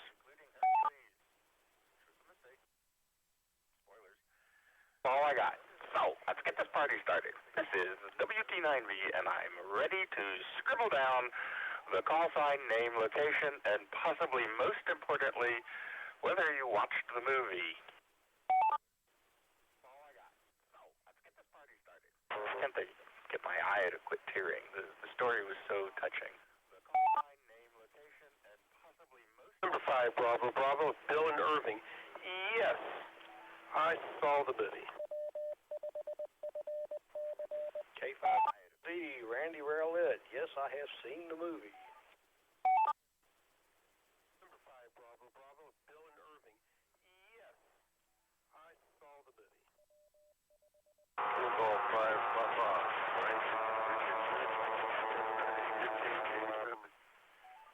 the astronauts.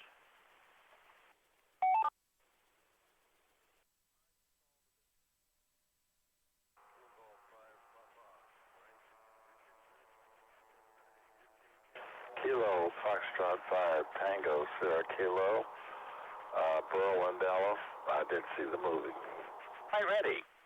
So I'm ready now. If that's correct, y'all tell me yes.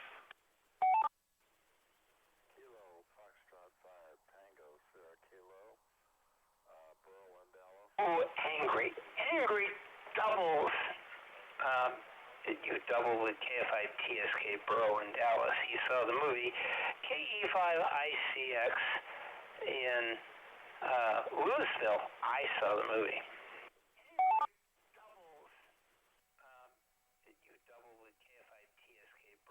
UB50ZL, Brenda and DeSoto. I did see this movie. Louisville. I saw the movie.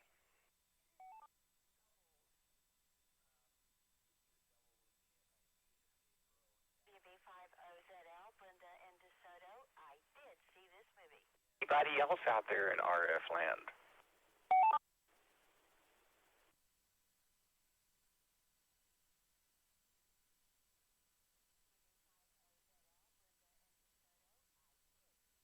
All about over on Echolink. Anybody on Echolink? Call sign, name, location, whether or not you saw the movie.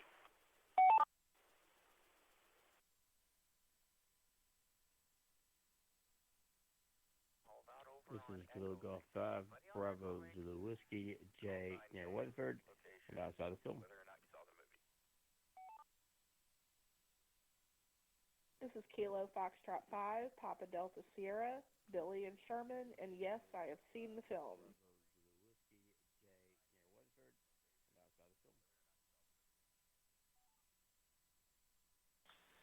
Kilo 5, Juliet, Delta Whiskey, John in Norman, Oklahoma. I'm going to call in short time. I have actually seen a movie for a change. I've seen this movie, watched it when I was a kid. I used to watch it like every time it was out. It was one of my favorites. Had a fairly believable storyline. I thought the graphics in it were, considering the age the movie came out, it was awesome. K5, JDW.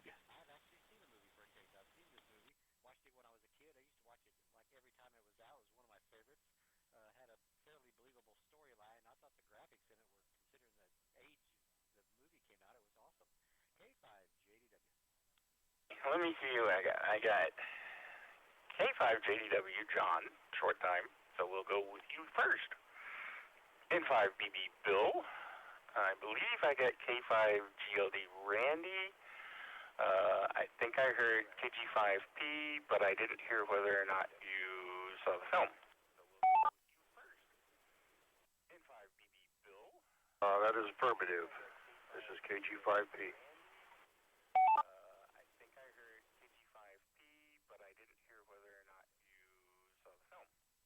And Tom tells me that Burl saw the film, Tom saw the film, Brenda saw the film, Jay saw the film, and Miss Billy saw the film. Did I miss anybody? And Tom tells me that Burl saw the film, Tom saw the film, Brenda saw the film, Jay saw the film, and Miss Billy saw the film. Did I miss anybody? Okay, so typically the first thing that we talk about is the plot. So I'm going to throw this one at you, John. Welcome to the net, and tell us what you think. Since this was one of your favorite movies, hopefully you got a bunch to say. So, typically the first thing that we talk about is the plot. Actually, I don't. I've kind of already said my piece. I'm trying to get off the radio here, so to speak. Yeah, I love that movie when I was a kid, but unfortunately, all my impressions of it are probably immature. But or somebody of an early age. Like I said, I thought the plot was halfway believable, and it was kind of cool, good to follow. I thought the technical, I hate to call it graphics, but the stuff they did in it was. Especially there's a scene where they come up out of the ground and start fighting. I thought that was really well done. I'm not sure how they did it. I'm sure one of y'all can cover that, but that's about all, I guess. I really enjoyed it for its own merits, and that's all I got to say. I'm gonna listen for a little while and then back out. K5JW. Thanks.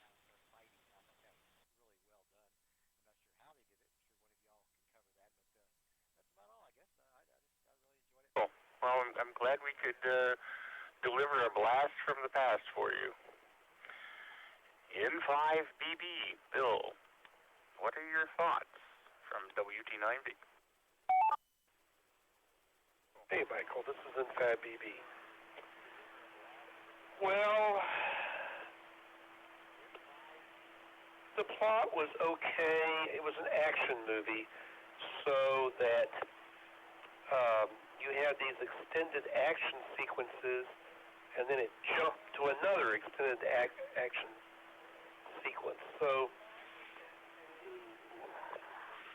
the overall plot was a little simple and maybe a little bit murky, but the action sequences had their own little plots going on within each of them. Some goofs in the production of that plot. Number one, all of their uniforms and clothing were pristinely clean, no matter what happened. And they were sometimes really overdressed in those uniforms. I mean, just too much for a little band of warriors to have all those kind of well-made-up uniforms, also cleanly done. That's a little bit of overkill. And I noticed that in Theseus, the blind guy,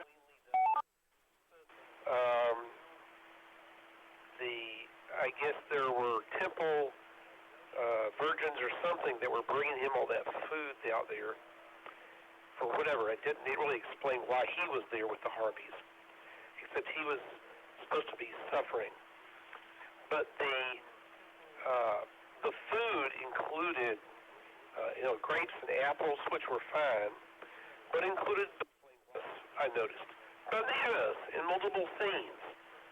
Bananas worked in anywhere in the Mediterranean, and any time until, maybe the 1500s or later or something, they were way over in the Far East. So that was a goof. Again, it was an action movie, so not much of an overall plot, kind of a basic one. Anyway, N5BB. So that was a goof. Again, it was an action movie. Alrighty then. Next, I believe, is K5GLD. This is WT9B. What you got? This is one of my favorite movies. The people who were making this movie were really stretching the limits of the technology of the time, and they did a superb job. I mean, I look at it now, and yeah, it's kind of clunky, but man, with what they had to work with, that was just awesome. I really liked the part where I forget what the name of it was, the great big metal giant and all the screeching metal noises that went along with him, the rust and all that. It was just very well done for its time. I was really impressed, and I still am to this day. K5GLD.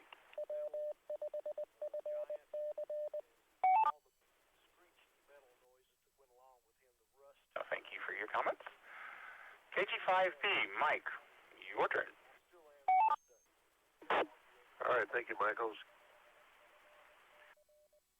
Me and KG5P with this Afterglow group. Well, I had never seen this movie before. Of course, I've heard of Jason and the Argonauts all my life, and I always thought it was one of Homer's, like in the Iliad or something, which I've never read. In fact, I've got two copies of the Iliad and two copies of the Odyssey sitting in my library. I think two are mine and two are my wife's, and I've never read either one of them. I think I started reading the Odyssey once, but I just couldn't get through the style of some 19th century translation that I had. Although I really wanted to read it, I just couldn't get through the book, through the pedantic writing style they use. It's like Moby Dick. Now, Moby Dick's a great story, but the book you really have to plow through. You're probably better off watching was it Gregory Peck? I guess who it's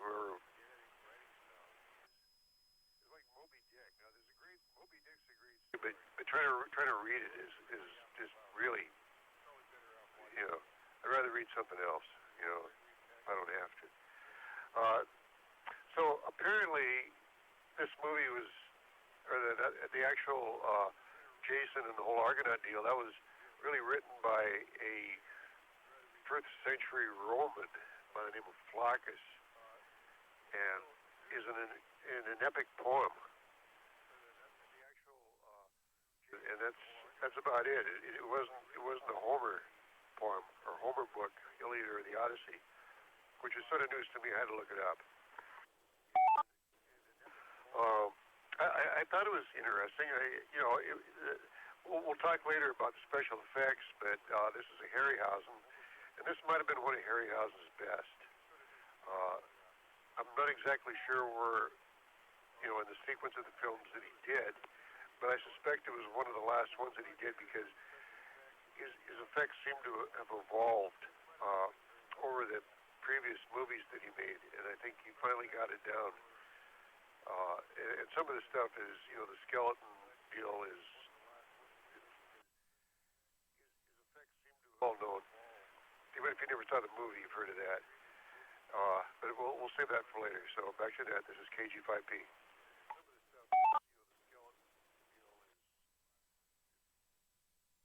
Agree with you. There really wasn't much in the way of a plot. At least that was my opinion. Pearl, WT, that's right. What about, that's not even in K5TSK. Pearl, this is WT90. That's where it was coming from. Sorry, my brain's a little scrambled still. Take it away, Burl. This is K5TSK. Well, what I would say about the movie is, to me it was, it's Greek mythology, but, trying to keep up with all the gods and who's, trying to, get their way, and it seemed like it was a lot to me to try to comprehend, but some of the things just seem to be overdone, but, I can imagine when I was younger that, this was really exciting, seeing all these mountains dropping into the sea, and the monsters were, very well done, and it, I guess the technical effects were, superb for the time, because they still look good today. K5TSK back to that.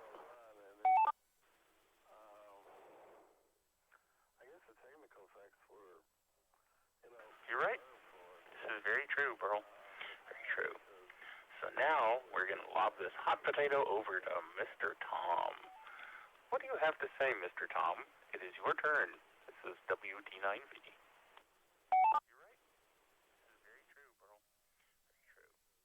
So now we're going to lob this hot potato over. I will assume you are talking to me. I am KE5ICX, and I am listening in. Let me tell you this. I had never seen Jason and the Argonauts until last night. Although I know this score through and through by Bernard Herrmann. And I have to say, the kid part of me comes out on this one. I like this. I like this movie a lot. And the more I think about it, the more I like this movie. It has a sensibility about it. It has the epic Greek mythology going with it. It has the over-the-top acting and what are we going to do next type of thing going with it.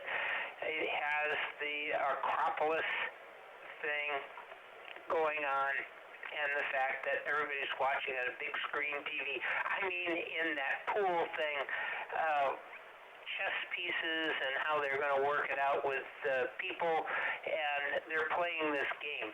That was really interesting. I thought it was really fun and hateful at the same time. Let me reset. Pieces and how they're going to work it out with people, and they're playing this game. I found the story was, it was somewhat simplistic in the sense that what's everybody going to do and how are they going to handle it? Well, the gods were taking care of that for all of us and playing games. But I thought for the special effects in 1963, I thought they were fantastic. I thought they did a really good job. Yes, it was herky-jerky at times, but that was Ray Harryhausen. And the guy did everything on his own. Everything was done by him. It wasn't done by other people or a million people like it's done in Star Wars. He did it all. Staying up at night, late at night, or early morning, doing everything he could to make the movie work. And I'm so happy to say when I was up in Oklahoma City, I think it was 2 years ago, a year and a half ago, and having a chance to see all of those maquettes that he had done. Those are brilliant stuff. So I'm very happy to have seen the film for the first time, knowing everything about everything for the 900th time. The guy lives up to his promise. The music by Bernard Herrmann. One of my favorite composers. In fact, let me tell you this. Everything about everything for the 900th time. The guy lives up to his promise. Bernard Herrmann is one of my favorite composers, and the first time I actually was exposed to his music was in 1975 with Fantastic Worlds of Bernard Herrmann, and there was music from this movie that really captivated me, and then I went back in time with everything he's done with all of his music that he did for Alfred Hitchcock and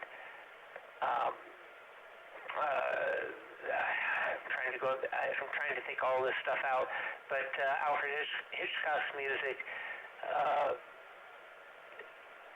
just really good stuff. I'm sorry, I'm trying to pull it all together. I'm having one of those moments, Hoover moment. But in any case, I enjoyed the film a lot for the first time ever last night. I think it really had and has a resonance to it. Yes, it goes on and on, I know that. And it has some improbable moments when the Argonaut ship is destroyed, and then somehow or another they put it together perfectly, put a couple of Band-Aids on the Sayer, on the back of the ship, on the rudder and everything. I don't know. Okay, you wanted everything, and I'm having a terrible time trying to do everything. So, be in control and control this, because I can't tell you everything right now. This is really tough. It's tough, I tell you. Tough. I'm pounding on the table. KE5ICX, back to net control.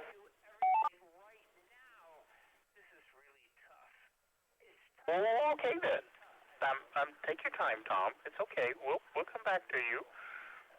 And you're right. I mean, they were groundbreaking special effects, and I don't think anybody should disagree with that. The plot's a little but it's saved by the special effects, frankly. So, since apparently I'm not supposed to pretend like I know anybody, WB5OZL as Brenda, you saw the film. Please come now. WT9V is asking you. So, since apparently I'm not supposed to pretend like I know anybody. This is WB5OZL. Well, I love this film. I've seen it several times, but it's been a long time. And what's interesting is the music is just like in my head. I remember it like I saw it yesterday. It really resonated. It's very, very compelling to me. The plot, well, it's kind of a basic plot. We've got a brave, handsome hero. He's off on a quest. A beautiful girl falls in his lap. He's got some brave men going with him, but of course there's occasionally some conflict with them.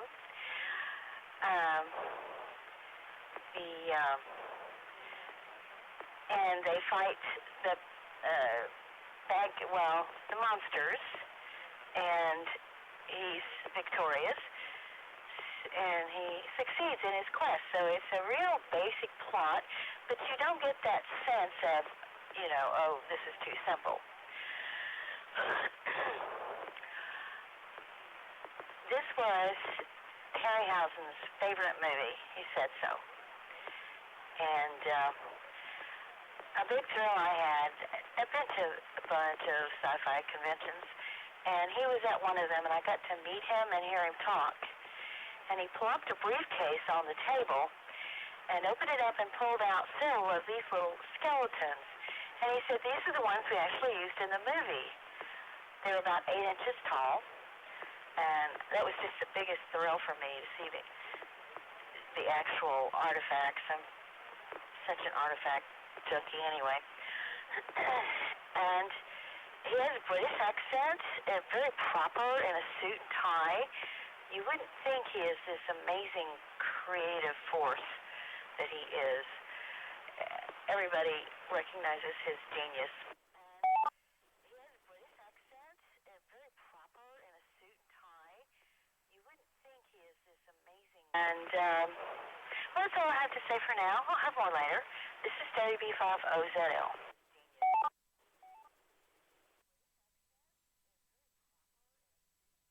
And now it's time for Jay near Weatherford. Take it away, Jay. It's WT9V.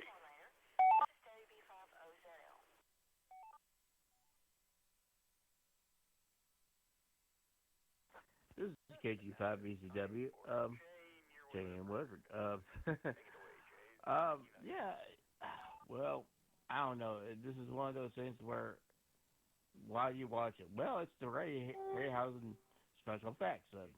Yeah, no, those pretty, for the time.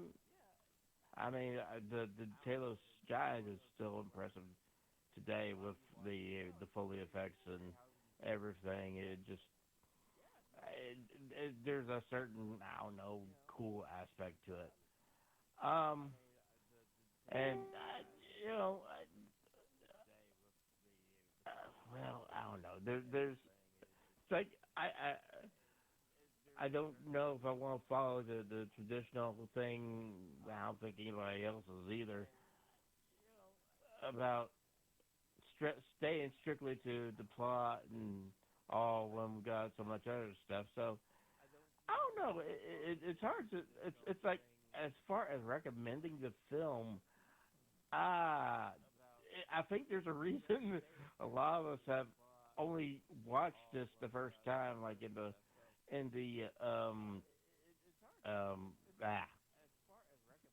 brain just kind of went. Hold on. I think there's a reason that this was probably the first time many of us watched it, me included. Because but you get outside the effects, and you got I don't know. There's some odd choices. Admittedly, this is you have to. It's like I've seen so many of these of the films just through this net, and then that put a different perspective on things. And I think I'm prepared for that kind of thing, but still, I expected athletes, the best athletes of Greece, to be kind of athletic. I mean, they were thin, and as far as that goes, everybody kind of, no pudgy guys, but I wouldn't have expected that. Everybody, I had to go to Olympics in 1960 to see what actual athletes back then looked like, and they had development. I mean, Talos was more developed than any of the guys, really, the animatronic. So it's like, yeah, well, I guess I didn't take things too as seriously to developing, like actors would go on, probably training sessions these days and all of that. They may not have had that money. So it's like you can't really judge it like that. And of course, man, that sword fighting, the Hydra, you just guy, just I don't know. That might be the fault of the director. It's just the most wild sword fighting.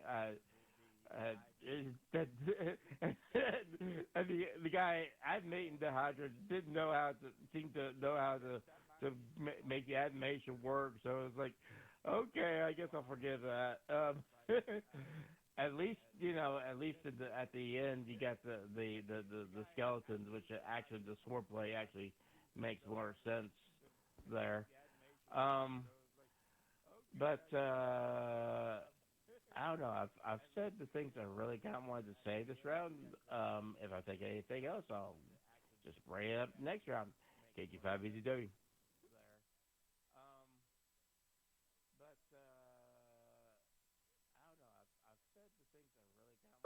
This is WT9V, and up next is KF5PDS, Miss Billy.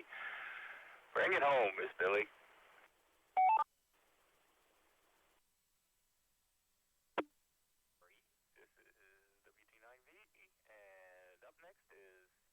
Great. Well, thanks, Michael. Yeah, I've seen this movie many times. I saw it first time, I think I was probably about 12 or 13, right around the time I became a real mythology nerd during the summer between 7th grade and 8th grade, and then between 8th grade and 9th grade, I got steeped in mythology because I was asking lots of questions in relation to astronomy about what the constellations were and how the stories went. And so my mom sat me down, gave me a big thick copy of Bullfinch's Mythology, and said, "Have at it." And so then they would usually show this movie like on Channel 39, like on Sunday afternoons, and anytime it was on, I would always sit down and watch it because it's a great film. And of course, legendary with all the special effects of Ray Harryhausen. But I think the plot is fine. It's as Bill said, it's very action packed, and with mythology, they can drag things out and have lots of details, but you want to shorten it to an hour and a half movie or less, then you got to bring it together. So I think they did a good job of mixing in action with talking because they explained what was going on, and it was definitely a journey that you had to follow. And so I think they did a good job with keeping it action-packed enough to keep people interested, but also gave explanations along the way so people knew where they were in their journey and didn't get lost in the details. So I think it was a great action-packed movie. And I will have more to say when we get to special effects. But I guess as far as the plot goes, it was very engaging and full of action. And it was fun to watch as a teenager, and it's still fun to watch today. So with that, I'll return it to you and have more comments about characters and special effects when we get to those rounds. So this is KF5PDS, back to Smith.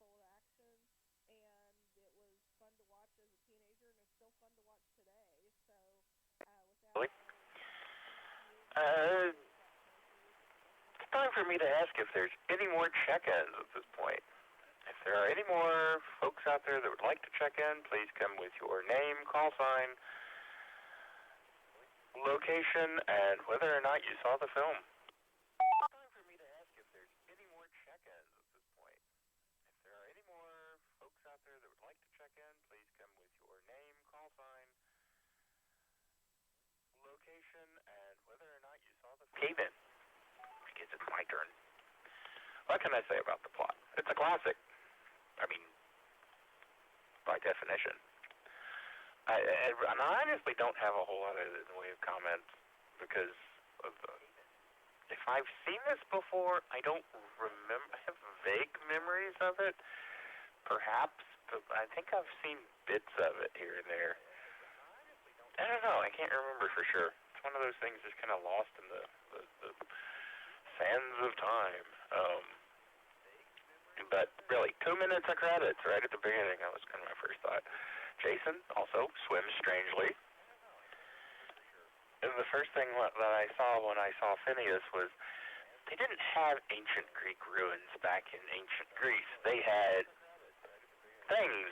They hadn't fallen apart yet. And where did they get all that netting? I'm pretty sure Amazon didn't deliver over there. And that's about all I got, honestly. I mean, it didn't have the world's greatest plot, but I kind of watched the whole thing all the way through, just kind of going, interesting. I didn't get bored enough to take notes or anything, so sorry, Tom. I'm kind of failing his net control here. So we're going to go back at the beginning. John said he was done and he was just going to listen for a bit. Although, let's see, is he still out there? Nope, don't see him. Well, he's still out there. John, do you want to say anything?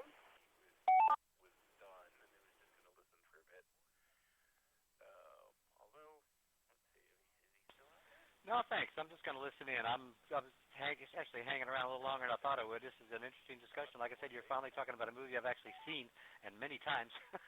But I got nothing to add. I'm just going to listen in. I'm actually making dinners for the next month, so I'm busy in the kitchen, so I'll listen in. K5, JDW.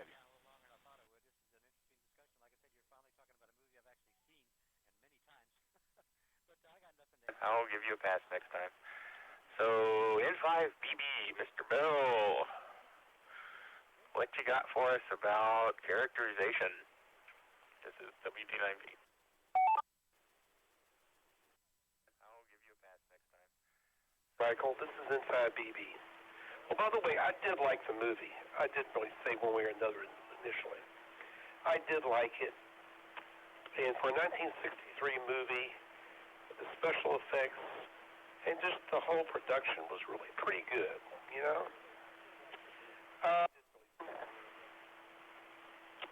Characterization.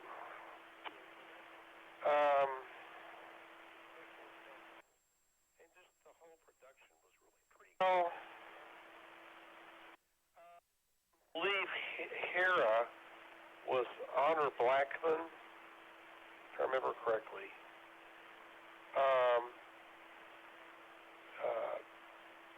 She had a pretty good characterization. You kind of knew what she was scheming to do to win her little bet with Zeus. Zeus was kind of a jovial, amicable guy. Not as much characterization. Jason was actually kind of simple. He kind of had a few principles he did. He had one love interest there. He tried to follow through with Hera there on following her instructions after initially being a disbeliever, then being convinced. So I guess you knew a bit about him, but not anything deep. Other people, you didn't get a lot of characterization. Hercules, which in other places would be called Hercules, but Hercules was pretty simple. He was a bad boy, and you kind of figured that out, but it really wasn't deep.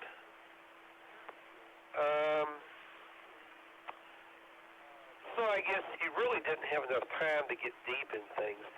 The action kind of was in control of everything, and the only way you learned very much about, very, very deeply about the characters was by the action.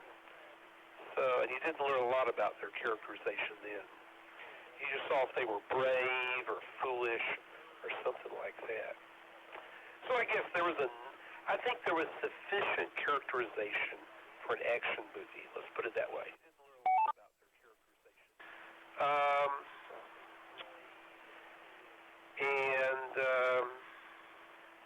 I think they did a pretty good job on the characterization, really. Now, the more I think about it, they just didn't have any time to get any deeper. This is N5BB. I think they did a pretty good job on the characterization, really. Now, the more I think about it. And now it's over to Randy, K5GLD. Tell us your thoughts about characterization for this film. Well, I guess I don't know what characterization means in this context. I mean, it's a film from the 60s. It's an action film. It's one of the best films of its time. The characters come across sufficiently for the story. And I mean, if you're telling a story, that is all the characterization you need. So I'm going to give it a thumbs up and sign out. Well, not sign out. I'll still be around, but it's good enough for me. K5GLD.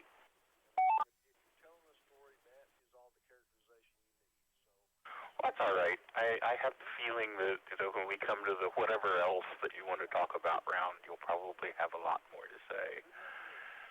KG5P, Mike, what do you have about characterization?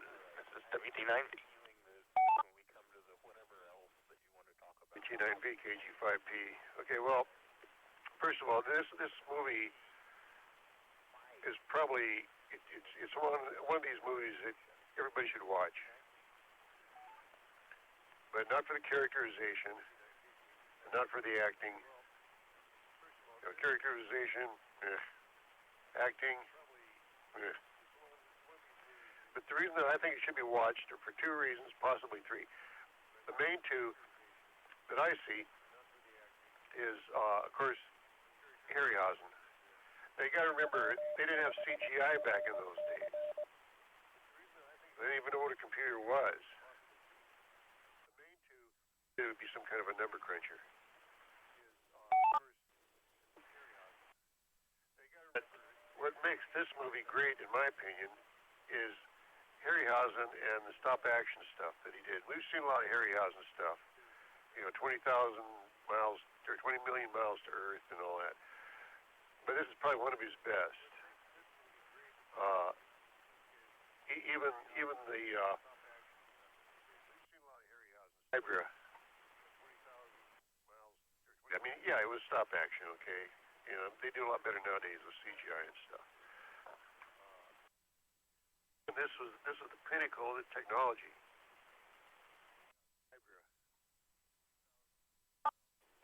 I always like to think of the Hydra as the Hissosaurus. He didn't do much except hiss and strike and miss a lot. But I was going to talk about Corvus tonight. I'm not going to talk about it now. But Corvus or mythology and astronomy are Siamese twins that are joined at the hip. There's so much astronomy and mythology and vice versa. And sometimes it's hard to separate the two. And one of the things that I was going to talk about was in Corvus there was an association between Corvus the crow and also this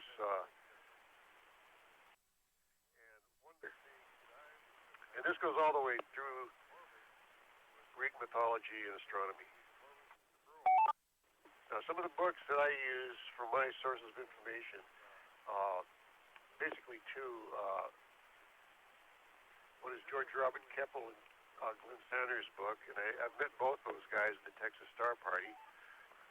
The other book that I use is a book called Annals of the Night Sky by Jeff Knipe or Knipey or something. I've never met him, but I do know Dennis Webb.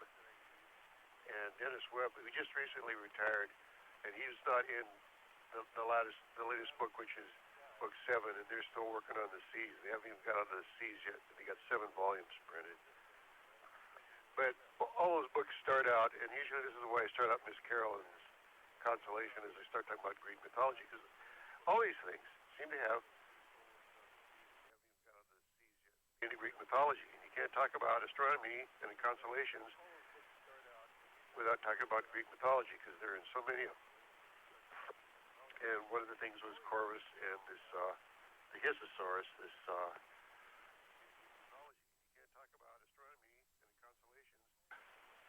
critter that Jason had stuck a sword in his gizzard.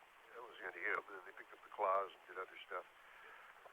Anyway, yes, that's the first reason I think this is a great movie. It's KG5P. Second reason I think this is a great movie is the great Bernard Herrmann that Tom had mentioned. He's probably the best known, or not only the best known, but the best movie composer that ever lived. In fact, I would say, I'm not a musician, and certainly I'm not a musicologist, but I would say that if Mozart were alive today, he and Bernard Herrmann would be fighting it out for the best movie composer. Bernard Herrmann has done so many things, and Bernard Herrmann can write for anything. He wrote for a lot of the Alfred Hitchcock stuff. He did Psycho, Vertigo, North by Northwest. He did a movie called The Taxi Driver. That was where Robert De Niro got his start, and Jodie Foster, or whatever her name was. He did the music and the score for The Trouble with Harry with Shirley MacLaine. He did The Ghost of Mrs. Muir. And you never would have known it, and I didn't know it until I looked it up. He did the score for Have Gun Will Travel. I mean, he did this the Day the Earth Stood Still. He did Fahrenheit 451. He did Cape Fear. I mean, the guy is so versatile, he could write for anything. You name the movie, he'd write the score for it. It would be great. So before I put the repeater here and time it out, I will kick it back to Nat, KG5P.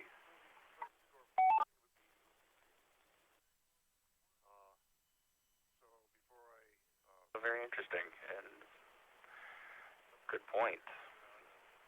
KF5 TSK Pearl, what you got about characterization for Jason and the Argonauts? This is WT9V. This is KF5 TSK. Well, one of the things that in the movie that it makes Hercules look I guess dumb and whatever, and they might have blamed it on any other character and it might have gone over a lot more smoothly, but Hercules was everyone's John Wayne at the time, and to really say he's really not that bright, and he's really not that good, I think kind of is one of the low points of the movie, because they planned to do a sequel and it was like, this movie didn't go over that well, so they didn't do the sequel. One of the things that I was trying to figure out is, this golden fleece, what value did it have at the end of the movie? What was it going to accomplish? KF5 TSK, back to that. This golden fleece, what value did it have at the... And that brings us back around to KE5 ICX. The net is yours from WT9V.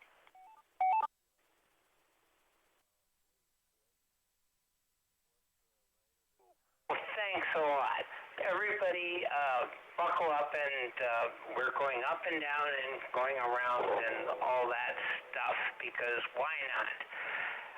I thought it was an open discussion, and then you said, now we're going to talk about characterization. All right, let me tell you this. The thing about this movie, which I really enjoyed the hell out of, is the whole mystique, the whole feeling for the film really worked really well. And Bernard Herrmann, as Mike mentioned, really gave the sound, the musical part of it really well. I enjoyed the hell out of that quite a bit. As far as characterization, a bunch of dumb guys running around going, I don't know what's going on, I don't know what we're doing, and shouting and yelling back and forth and all of that. That, I don't know, that's kind of what's to be expected, I guess. In the end, then they get seduced. We're dumb and we're being seduced, and then suddenly they're in prison. That sounds like a Saturday night. Actually, that is a Saturday night with lots of gold and things going on, and music and all of that. Let me reset. Actually, that is a Saturday night with lots of gold and things going on, and music. Let me tell you about Bernard Herrmann. This guy was gateway drugs for me. His music is spectacularly wonderful, and I bought his score, his LP over at Peaches, over on Schaefer Avenue in East Dearborn. Not East Germany, East Dearborn, a different thing. And it was Fantasy Worlds of Bernard Herrmann. I bought that thing and I took it home and I listened to it on my LP. And I thought, this is great. And it had tons and tons of music from Jason and the Argonauts and Seventh Voyage of Sinbad and other stuff. And it was really good. I enjoyed the hell out of it. It really hit a nerve. So listening to it again tonight, or not tonight, but last night, I realized that this is really good stuff. And it elevates the entire movie by giving it an intensity and a look and a feeling about it that was really great. We got Ray Harryhausen. That guy just nails it. He's able to create a mystique and otherworld approach to everything that really looks good, and it feels good overall when you're watching the thing in so many ways.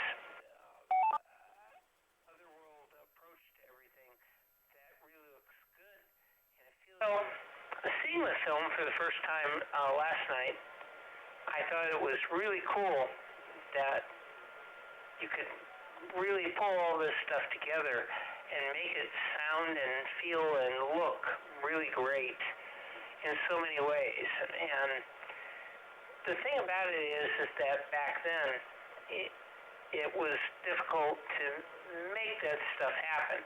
We had 2001: A Space Odyssey in 1968 with tons of money.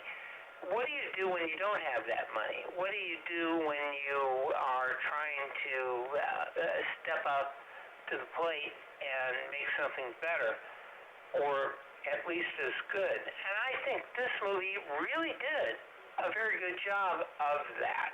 And I think that's why it's called classic, because they're able to make this film seem realistic enough and implore the audience, which, I don't know, it's kids, it's adults, but somehow make the darn thing seem realistic and engaging. And I thought the film really made that work.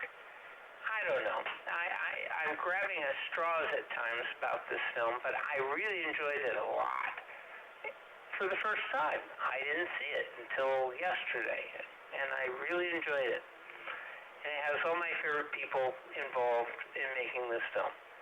Ray Harryhausen, Bernard Herrmann, good stuff all around, and I can understand why they were able to make the darn thing happen. Oh, by the way, Honor Blackman was in it too. Was in The Avengers. Back to you, KE5I6. And I can understand why they were able to make the darn thing happen.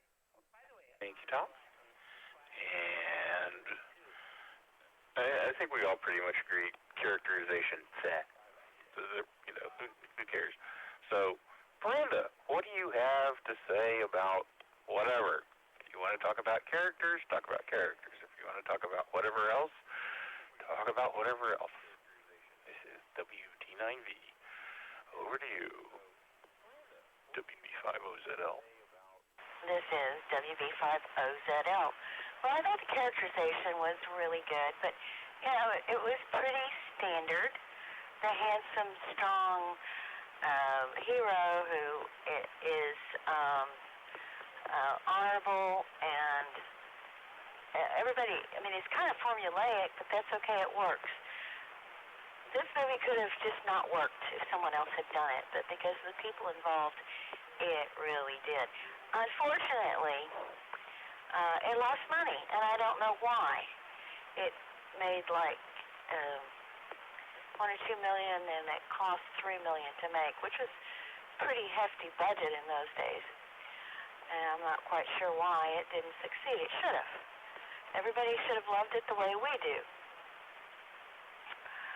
The main character, Todd something, unfortunately, he committed suicide when he was 55, which is very sad. He was trying to get into acting and wasn't having any luck, so he went into gardening.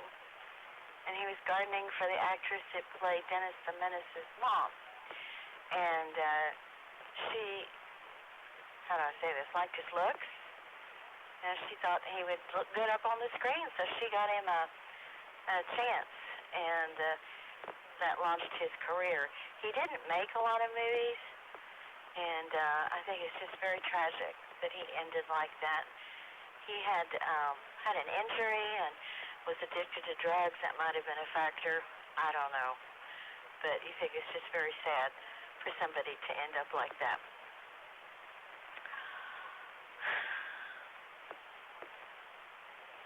It was filmed in Italy, not Greece, by the way. But I do take the point of, we got all these relics now. They wouldn't have been relics back then. They should have made them look new. And I don't know why they didn't if they had to build the sets anyway. Okay, back to Nat. This is WB5OZL.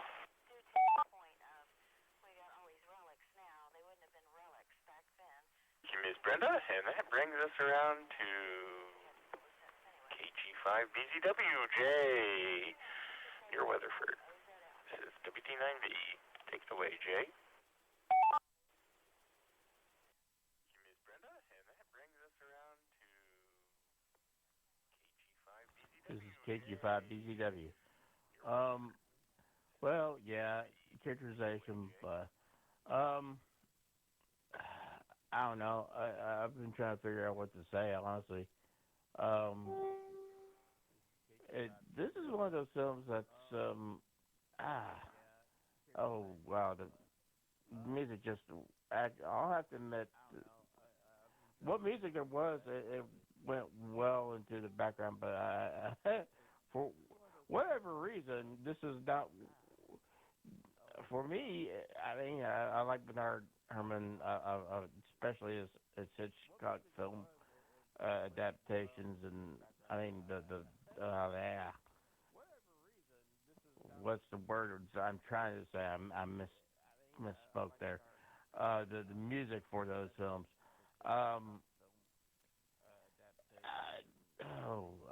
I was actually trying to figure out. It seemed to remember a story about Alfred Hitchcock. Actually, I think I may have found the story about Alfred Hitchcock wanting to do like Psycho. There's a certain scene in Psycho without any music, and found that it just wasn't quite the effect. I mean, of course, with the shrieks of Bernard Herrmann music to just dramatically increase the tension, it was just a completely different thing. And of course, there's I'm kind of ruining the story there, but anyway, oh wow, I don't know what I'm trying to say. I don't know. It's like I want to say more, but I think I said what I kind of wanted to say in the first round, and man, yeah, there's other people. I guess I've said my second say. KG5BTW.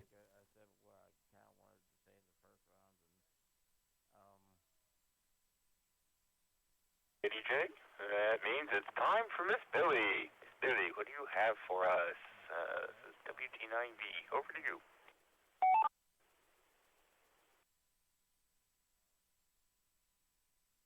Well, just some words about characterizations. Todd Armstrong as Jason. I like, he has a good, strong presence on screen, but interestingly enough, his voice was dubbed by actor Tim Turner.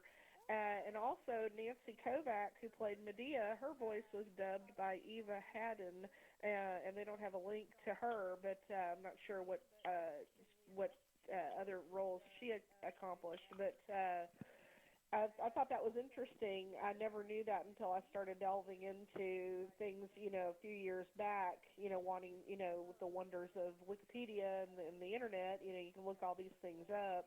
But, they did such a good job dubbing that you wouldn't have known that their voices were dubbed.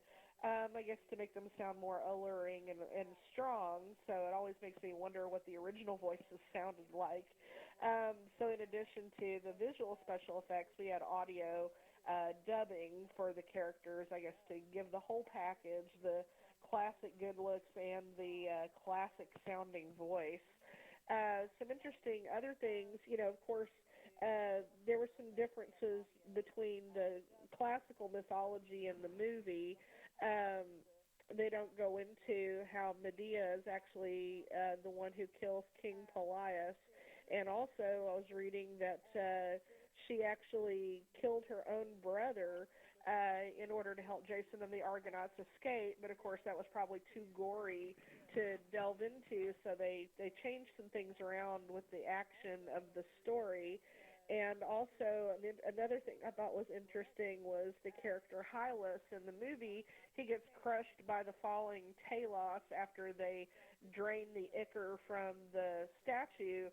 But in classic mythology, Hylas was actually a very beautiful man who was carried away by water nymphs. So I thought that was really interesting, although Hercules did stay behind to look for him, just like in the film. So those are some interesting differences that I thought were pretty interesting. And then Phineas was played by the wonderful Patrick Troughton, who after this and later in the 60s became the second incarnation of the Doctor in Doctor Who. So I thought that was really interesting. So a little bit of a extra nerd alert, so it's kind of double layered with some nerdy goodness there. So I thought that was really interesting. And just looking into some trivia into the characters, into the actors and actresses, Tom, did you know that Nancy Kovac was from Flint, Michigan? I didn't know if you knew that she was from Michigan. And she also married Zubin Mehta, who is a noted conductor and is currently I believe it said he was the conductor for life for the Israel Philharmonic, but has also worked with Los Angeles and New York and is a, world celebrated conductor. So I thought that was really interesting too. Other than that, I thought the characters were well portrayed and cast well. And this was also the year before Honor Blackman did her role in Goldfinger as Bond girl. So it was really interesting to see that there were some actors and actresses that went on to do other things that were also very well noted past this film. So it was, I guess, a good start for a lot of people. But I thought the characters were well portrayed, and the mythical creatures were also well represented. You know, you have the Hydra, and then, of course, the wonderful fighting skeletons, which we can talk about during special effects round. So with that, I'll return it to you. I thought the characters were engaging, and it was, again, action-packed. And even though there were some edited choices, you know, some license taken with the story, it still presented a very engaging and action-packed film. So I'll return it to you. This is KF5PDS, back to net. Thank you, Miss Billy. And I think it's time to see if there's anybody else that wants to comment on this. Anybody else that would like to check in, please come now with your name, call sign, and whether you saw this fine film.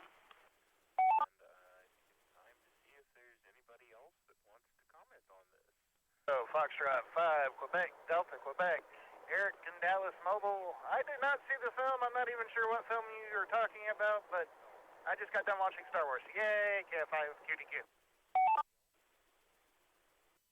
So, Foxtrot 5, Quebec, Delta, Quebec, Eric in Dallas Mobile. I did not see the film. I'm not even sure what film you are talking about, but I just got done watching Star Wars. Yay. Alrighty, well, I don't hear anybody else, but we're talking about Jason the Argonauts from 1963. And I actually don't have any comments about characterization. I've got some comments about special effects and other things. Actually, not many comments. I was too busy watching the film. So I'm going to take it back to N5BB. Bill, what do you have about anything you want to talk about related to the film, hopefully? N5BB, take it away.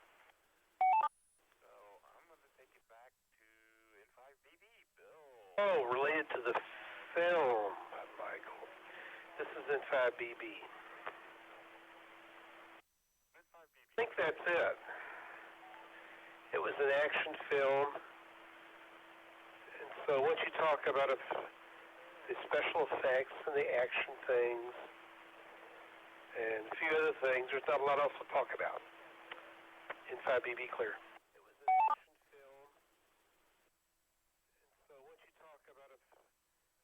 Alrighty, Bill. K5GLD Randy, what are your thoughts on everything we haven't talked about yet? Take it away, Randy. This is WT9V. The films that are not recognized at the time as being landmarks. This is one of them. Jason and the Argonauts 1963 is something you have to tell the next generation about. You have to sit your kids down, or your brother's kids, or whoever's kids, and there's certain movies they have to watch. War of the Worlds, you know, Laurel and Hardy, Marx Brothers, Forbidden Planet 1954, this one, Jason and the Argonauts, 2001, A Space Odyssey, Airplane 1980. There are just certain movies the kids have to see, and this is one of them. And it's a shame that it wasn't recognized in its time as being a landmark, but it truly was. And like I say, I was impressed when I first saw it, 30 years ago, and I'm still impressed to this day. K5GLD.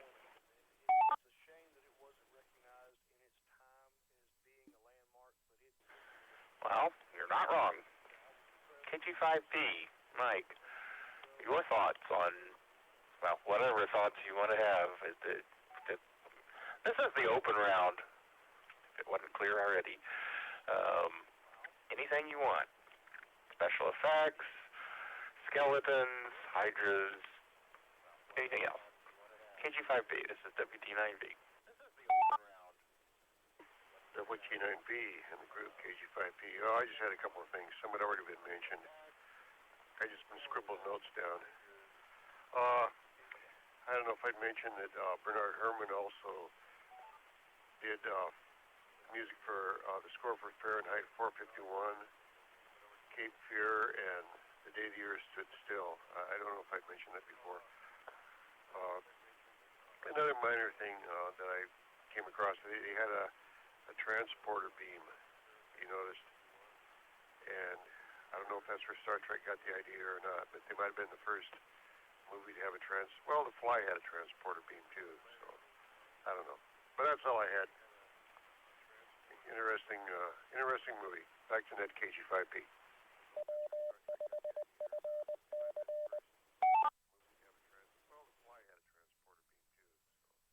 Very good. Pearl, KF5TSK, your thoughts on everything else? This KF5TSK. Well, one of the things that I thought was really realistic was the scenes with them in the water, and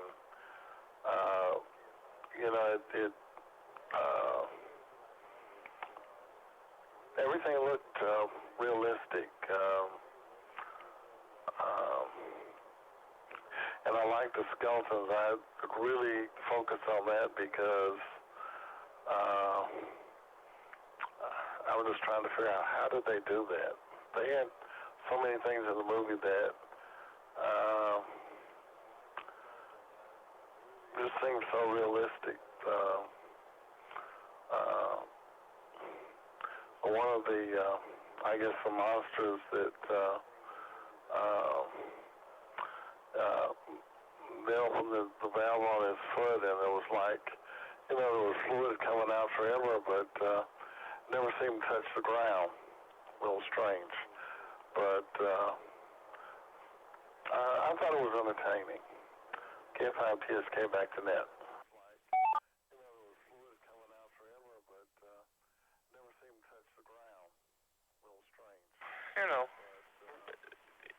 You can find problems if you're looking for them.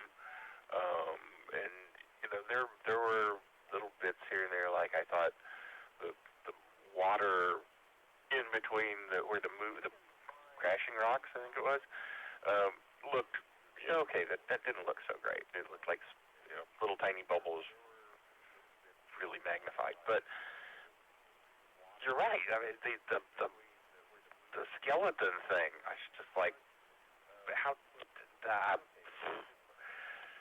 I've seen a lot worse movies with a lot more money and a lot better special effects technologies. How did they do that? Maybe Tom can tell us.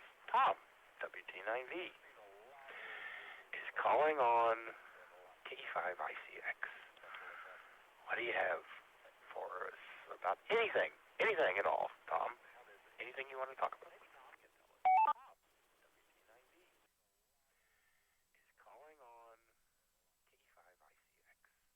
Thank you, Michael. This is KE5ICX, and I had never seen this movie until yesterday, and I enjoyed the heck out of it. As I mentioned earlier, I thought this whole thing really played well. This is 1963, and the special effects are, what do you do? And I thought they did an excellent job with rotoscoping and being able to create picturesque things that worked in perfect focus. And from a technical standpoint, I thought they did a really good job. Ray Harryhausen, how can you not love the guy? I mean, he created all the special effects on his own, really, and he really did. People don't know that, but he created the stop action stuff himself and did it in, his garage or whatever. But he was able to create it in a way that was convincing. Yeah, there were some stop action parts that didn't work exactly, and it seemed herky-jerky, but the detail worked. on screen. It looked fantastic overall, and then they were able to meld it together. So I'm not unhappy about that at all. About the story, about the whole thing, and how it was executed. Let me reset. So I'm not unhappy about that at all. About this, they were able to pull together a really good story, a classical story, and they were able to suggest it on screen in ways that were palatable and somewhat believable. How does it play off with an audience? I don't know. I kind of liked it a lot. I thought it was really cool. I enjoyed the hell out of it from 1963. I'm 103, and I still like it. So, I don't know. I liked it. Bernard Herrmann's music, fantastic. Absolutely well executed. Bombastic at times, but it needed to be, and it was able to succeed. I think this was kind of a way of moving forward, and I will say helped to execute the Star Wars world that came forward with that, and I'm really pleased with it. I enjoyed it. As I said, I'd never seen it until last night, and I thought it was really fun. So, for people going forward, trying to do this stuff, making movies and making magic, and making,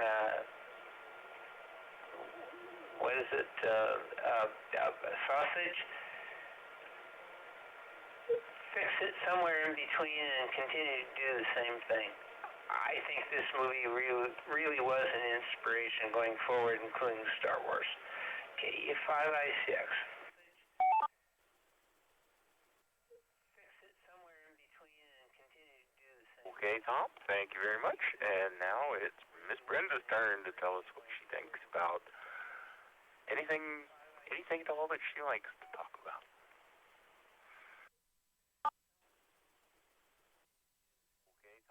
Well, if you're interested, you can Google Ray Harryhausen, and there's lots of stuff about how he did this and tributes to him and how it was done and all that. So I'm going to go back and look at some of those later because I'd like to know. He was such a genius, and without him, this movie would be nothing. So he was the one. I was rummaging through a little tribute video of his, and there was a scene of a dinosaur stomping around a city and eating a man. And I remember that scene from when I was about 5 or 6 years old and saw it in the drive-in theater, and I had never known what the movie was. I still don't know, but it'll be easy to find out now. But that scene haunted my dreams for years. And so, it was very effective, very scary. All right, back to Nat, WV5OZL. But that scene haunted my dreams for years. Alrighty, thank you very much. And now it's time to hand it over to Jay. Near Weatherford. KG5BGW, take it away, Jay. Alrighty, thank you very much. And now it's time to KG5BGW, not much else to add. I did enjoy the film. Excuse me. Yeah, I mean, certainly something to, as others have mentioned, if you're at all interested in the history of film, and this is just a good example of how things can go right, I guess. Obviously, not the best film in the world, but just very interesting. Very lots of good stuff to say about it. KG5BCW. How things can go right, I guess. Obviously, not the best film in the world, but just very interesting. Okay, and Miss Billy, what do you have thoughts on anything? Anything at all?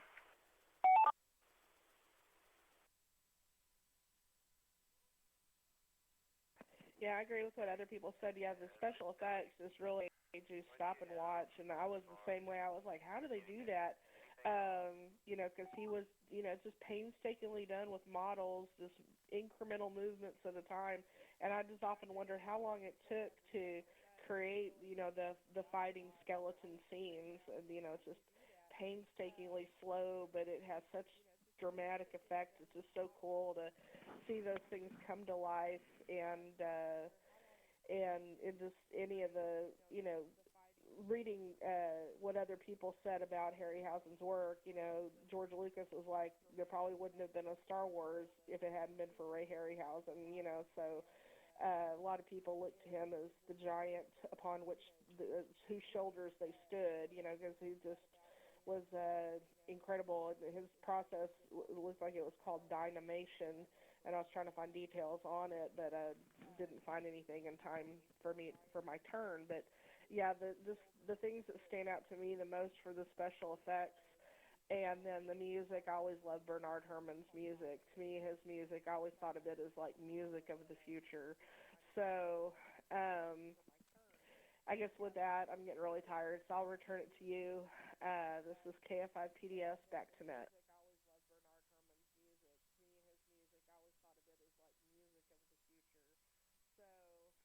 Miss Billy? And that pretty much wraps things up. My comments basically, the special effects were brilliant for their time. They were groundbreaking. They were,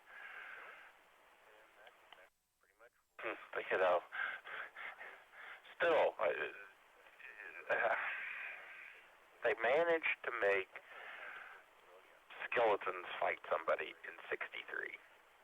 Or Ray Harryhausen managed to make skeletons fight people in 1963. I don't know how they did it.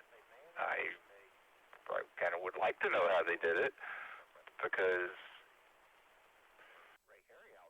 it's just some of it, not so great. Maybe, especially when you're looking at it from nearly 60 years in the future, but back then, amazing, truly amazing. So I'm going to ask if there's anybody else with any other comments at this point, because we're getting close to running out of, we could be here all night, but close to running out of steam for everybody, I think. Anybody else have any comments about anything? Please come now.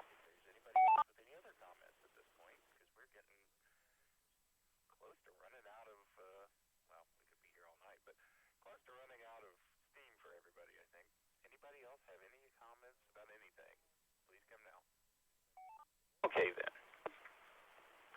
Apparently, next week's movie is Skywalker film. Let's see. It's on the list. I had it here, and then I scrolled away from it. It's Star Wars: Rise of Skywalker, which is just going to come out this year. Probably this week. I'm not even sure at this point. But what you need to do is sign up. There will be details.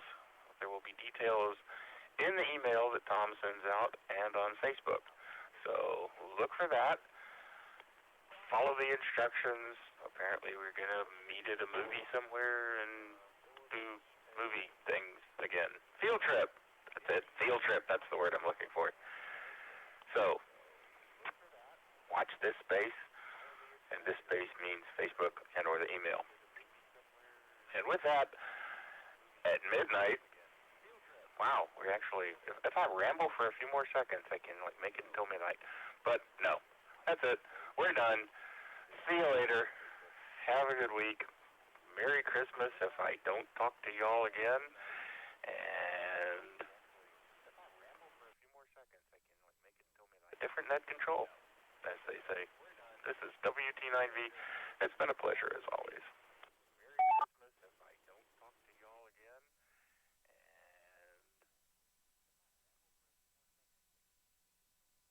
Cole, you did a great job. This is KE5ICX. Next week, Saturday, probably, if you're interested, you want to go see The Rise of Skywalker, Star Wars. Watch this space. We're trying to work it out. This will be at Simplex 17 at 6:35 and 35. Sign up and be a part of it. Otherwise, send an email to ke5icx@yahoo.com and say you're interested, and we'll send you and share those things. So you can see the movie. It'll probably be a Saturday about 1 p.m. IMAX. I don't know. It's not out there quite yet. Otherwise, they give you direct information. But if you're interested, send an email to KE5, Kilo Echo 5, India Charlie X-ray @yahoo.com, or go to Afterglow Movie, 2 words, .net, and say you'd like to sign up and do this. 7-3. Michael, you did a fantastic job, and thanks very much. Bye-bye, and remember to buy bonds. This is KE5ICX. Clear.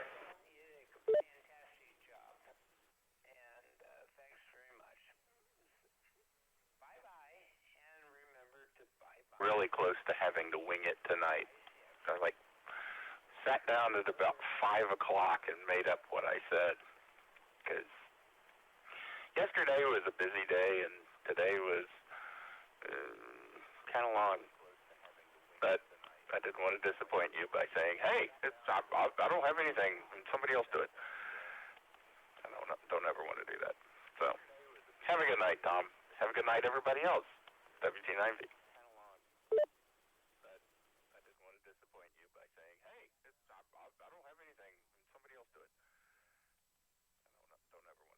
Michael, thank you. You did a fantastic job. Yeah, you did. 7-3, KE5ICX. Bye-bye. And don't forget to buy bonds.